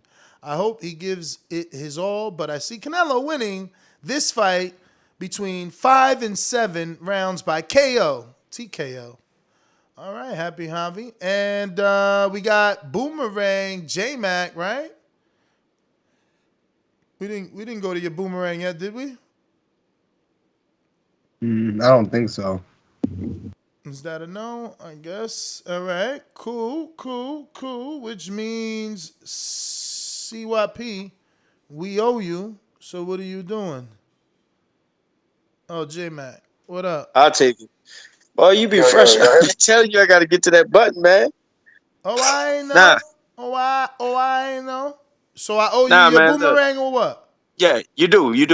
Okay. You heard Adrian, man, and James. They said you owe. Nah. Shout out to Don. I actually just wanted to have to come back and defend ourselves. I seen somebody in the chat, a fan, a troll, of course, say we always picking on women and stuff. Nah, I just wanted to hear her defend her case when she stated that Canelo, that they were lying and stuff like that, when it was clearly given that Canelo did say it and his team accepted, and they tried to lie about it. But how you gonna believe a drug cheat anyway? They lie about everything. And then she was sadly wrong when she said it wasn't no catch weights in the Danny, and what's the other one you said, Ness? I don't remember the name. She said Jacobs, Kovalev. And the Kovalev, the rehydration, I mean, right? come on.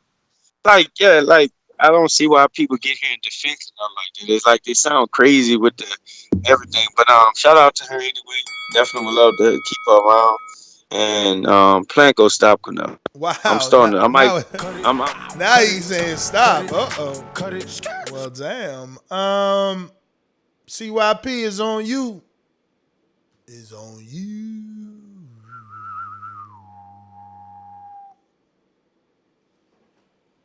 Let me know. We hear you. All right, cool, man. I do a lot of things on this show, but some people don't really know how to reach me or see me. And if you go to the back call after the show, if you're on Skype, you can always air your grievances.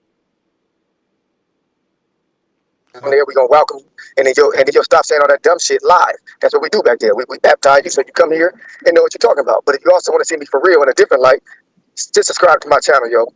Watch my show. It's not about boxing. It's gonna help y'all get women, and it's gonna help you understand women. I promise you that on some serious shit. Some of y'all love Canelo so much, I know y'all are virgins and y'all don't get laid. I'll help you get laid, and you ain't got to have no money to do it. So don't worry about no payday. I'm gonna get you laid today.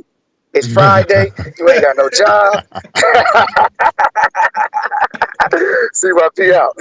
I like it, champ. I got some friends that need to listen to his podcast for real. I said, I'm gonna get you laid today.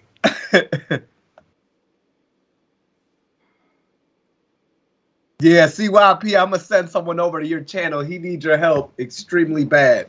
Extremely bad. You might have to reach out to him to pay personal classes. So James, the first one, oh, okay, I see the names at the bottom.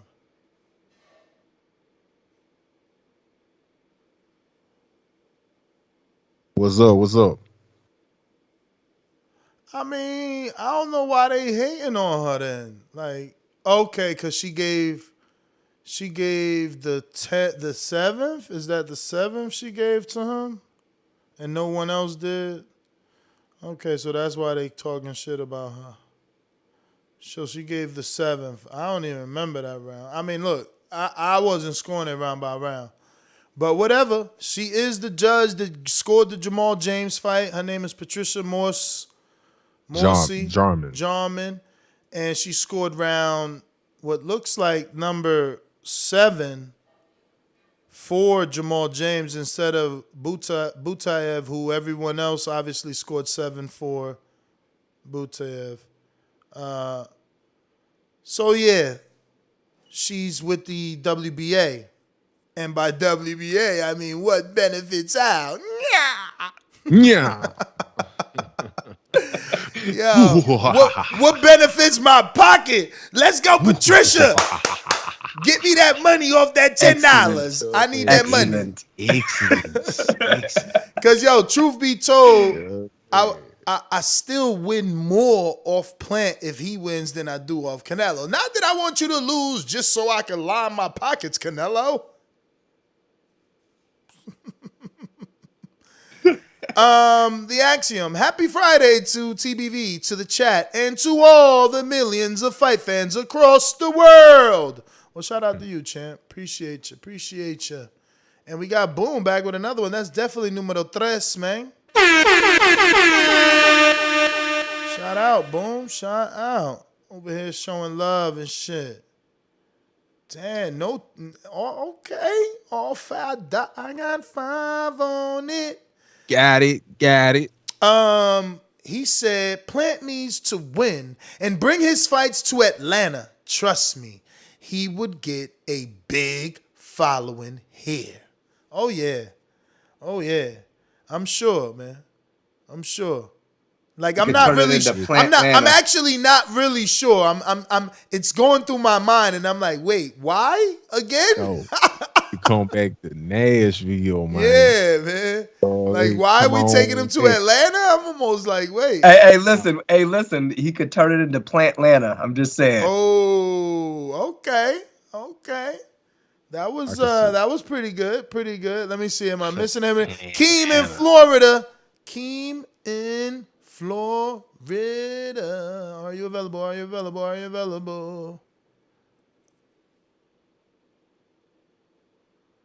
Bueller. Wait a minute. You say you know boxing? Yeah. What is it? Maybe I don't know. Tell me what a pull counter is. Pull counter? I've never heard that term before. That must be your term. You must have been big. No, fair shake. HBO needs to fire you. You don't know shit about boxing. You ain't shit. What up, y'all? What up? What up, kid? Good afternoon, man. Good panel. Hey, man, shout out to James Payne, dog. You've been a great addition, to the show, man. You got to give the back call some respect, and we got Adrian and James host now from the back call. King Amin be pulling up. I mean, the back call them did a lot, man. We out here, man. You go from the back call to the main line. The back call's the front call, man. That's what y'all get. The back call's the front call. Got to put some respect on the back call, man. We created the counter punch. Ain't nothing but Patreons and counter punchers and super chatters that make up the back call. I mean, it's just extreme support from them, man. So shout out to everybody who be back there. If you've been back there, shout out to us, man. But other than that, man, big fight weekend. You know, I'm hoping Plant pulls it out. Though. I'm about to go on and throw a little something on the draw, man. I know the odds went down, but Yeah, let me see I where don't they know. at I'm now. thinking. Yeah, I know, but they still like what plus a stack, right? Plus 1,000 or something. For plan by decision, yeah, but I gotta check about this draw, see if that changed. It was at 2,200 last time we checked. See, I could throw a little $10 on that and still make like 200, man. That's crazy Yeah, odds. definitely make 230. Yeah, that's crazy. I'm gonna throw something on that, man. But I'm really rooting for Plant. I want to see him do it, man. I don't think he's gonna be able to. He's got a large mountain to climb, but it would just be super exciting to see him do it, man. You know, I like the That length. underdog story. Everybody roots for the underdog. Yeah, absolutely, man. Now there is something I heard that I didn't like. You know, I listen to Sean Porter's podcast a lot. He's been sparring Plant. They were asking him, questions about how that went, and when they asked him how's Plant's power, he kind of hesitated to answer, and then said, "It's respectable." To me, I took it as that's his boy. He's rooting for him. He was looking for the right words to say in that moment. So, it took him a second and then he came with it's respectable. But in reality, I think he was trying to say Plant don't got a lot of pop. Could be wrong, but that's just what I gathered from that. So I'm worried about that because I consider Plant to have, good power, man. And if he doesn't, yeah, I think that's going to be an issue. That's going to be a problem. So, yeah, other than that, though, man, like I said again, man, that underdog story, I'm rooting for Plant. So hopefully whatever power he has is enough to get him through. And let's hope he can take the power or take the power away from Canelo. Because if he can do that, shit, he won't need no pop. He'll outbox this dude. So, yeah, man, big fight. Shout out to him like Caleb Mayer, too. We get some boxing tonight. We'll be tuned into that. So, yeah, that's all I got, man. Appreciate y'all. All right. And I throw something in there real quick. Yeah. In my personal experience of sparring and in my fight, something that I noticed, it wasn't always the most powerful shots that did the most damage to me. It was those well-placed, real quick, sharp shots that I didn't fully anticipate hitting me. Like I had a guy straight up drew blood from me with a jab that I didn't see coming. So, I mean, I'm just going to throw that out. It wasn't the most powerful punch, but it definitely, I felt it. Hold up. Oh, yeah, Hold man. up. It's the one you don't see 520, coming. 520. I see you. Never leave a man behind. What up? Who this? First time caller? Hello? Yes. Oh, this is George, man. What's going on, Ness? George, where you calling? Tucson, Arizona. What up, champ? Yes. 5-2. Hey, man, just listening to the show here at work, killing some time, just waiting. So I'm enjoying the show and listening to everybody's predictions and feedback. It's great. I love it, man. Can't complain. So, what's your prediction, I want to kind of give. My prediction. Can I say something real quick before I get to my prediction on the betting on the draw? Yeah. Betting on the draw actually will give you about 2,600 if there was a draw on the fight. I looked it up a couple days ago. If you put 100 though, you got to put 100 to make 2,600. Yeah. Yeah. So I guess it's not too bad, right? 100 to get 2,600 back. I don't know. I mean, it ain't bad if you considering what you making, but it is bad when you consider the probability. I mean, I don't know how probable it is. What you said your name was? I'm just writing it down. George. With a J or a G? Yeah, George. With a G. Okay. Go for it, champ. Your call. All right. Yeah. Sorry, man. Sorry. I believe Canelo is gonna win, but Plant definitely has the tools in the bag to pull it off. He's got a good jab, good footwork. Move around as long as he stays off the ropes. I mean, we can see him outpoint Canelo, and Canelo is a little flat-footed, but if Plant doesn't have any kind of power or doesn't give any shots to keep him honest, it's gonna be a long night, and I think Canelo will fill him out for the first couple of rounds and just to see what kind of power he's got, and if he doesn't feel that there's any kind of threat, you're gonna see Canelo kind of step it up, but that's the way I see it, man. It's kind of hard for me to pick because I like both guys. Yeah, me too, man. But the upset story is better for boxing. You create another star, you create another nemesis. It becomes a rematch. The economics are there. And I just think that there's there's some, huge things that we can't ignore when it comes down to Caleb getting that upset win. And I won't say it, but Wilder said it. You just go look for it. You know what I mean? That being said, we did get to everybody, and I can get up out right here. Let me double check. I ain't leaving nobody behind. Yep. Nest GTO, Instagram, and Twitter. Adrian at Black Man Jones on Instagram. Just Adrian Rowan on Facebook if you as old as me. That's it. Y'all have a great day. We'll probably talk to y'all after the weigh-ins. Yeah, I'm a probably most definitely do a weigh-in show. I'm trying to stay in this gym. Hey, so is the weigh-in at 4:00 my time if it's at 5:00 your time? Let me double check it here, bruv. I got the Because schedule. I definitely hop on with you for that. I gotta check they're not weighing. Let me look up Canelo schedule. Because I be fucking up the time zones bad. Weigh-in is Friday at, all these times are Pacific, right? All these times are Pacific Standard Time. Friday, November 5th, 9 a.m. Nope, that's not for us. Okay, 1 p.m. Pacific, which is 4 for us? Or is it 5 now because the time went back? Or that doesn't matter. That doesn't matter about adding an hour. That's only for the UK. So I think, CYP, what time is it when it's 1 over there is what? 3 hours, right? So it's 4 for us, the official weigh-in. So it's 3:00 for me. For all you fight fans that are out there and you plan on going, it is open to the public. It does open officially to the public at 11 a.m. If you want to get there early, get yourself a little close seat to Canelito. It is at the MGM Grand Arena in the event level.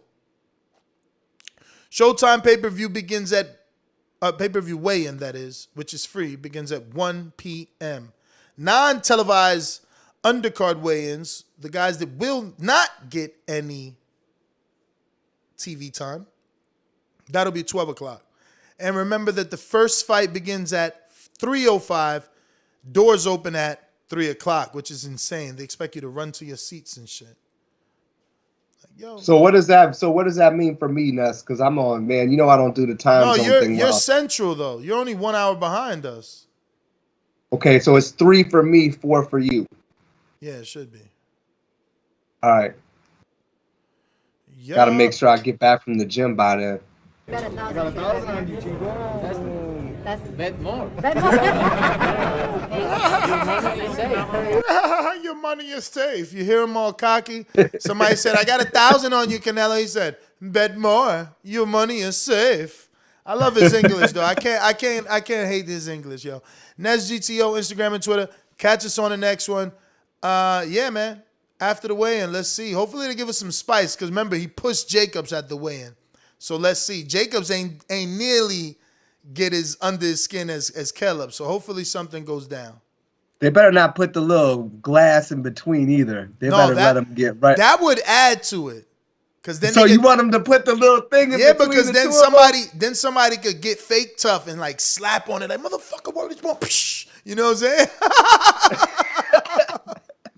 Then you're going to cause all sorts of cuts. So you want them to cut their hand. No, it ain't going to break. It ain't going to break because it's plexiglass. I'm just saying they could get like, like pound on it. And like the King Kong and shit, gorilla in the motherfucking mist and shit on them. Yeah, they could fake get mad and shit. I got Boom with a super chat. Late, but thank you. Plant needs to win and bring his fights to Atlanta. What? I just read that. What the fuck? Okay, I did. Plant Atlanta, I'm telling you, that's what they going to call it. If he somehow pull up the upset and go to Atlanta, we just gonna call it Plant Atlanta. I mean, I gotta see, man. I gotta see. Listen, I gotta see. I mean, everybody ain't Tank, man. We gotta listen, see. I'm just saying, if he rolled through there with his low rider, chilling with his swag, I don't know. They might feel that. Some of them might feel that. Maybe. But peace. Peace.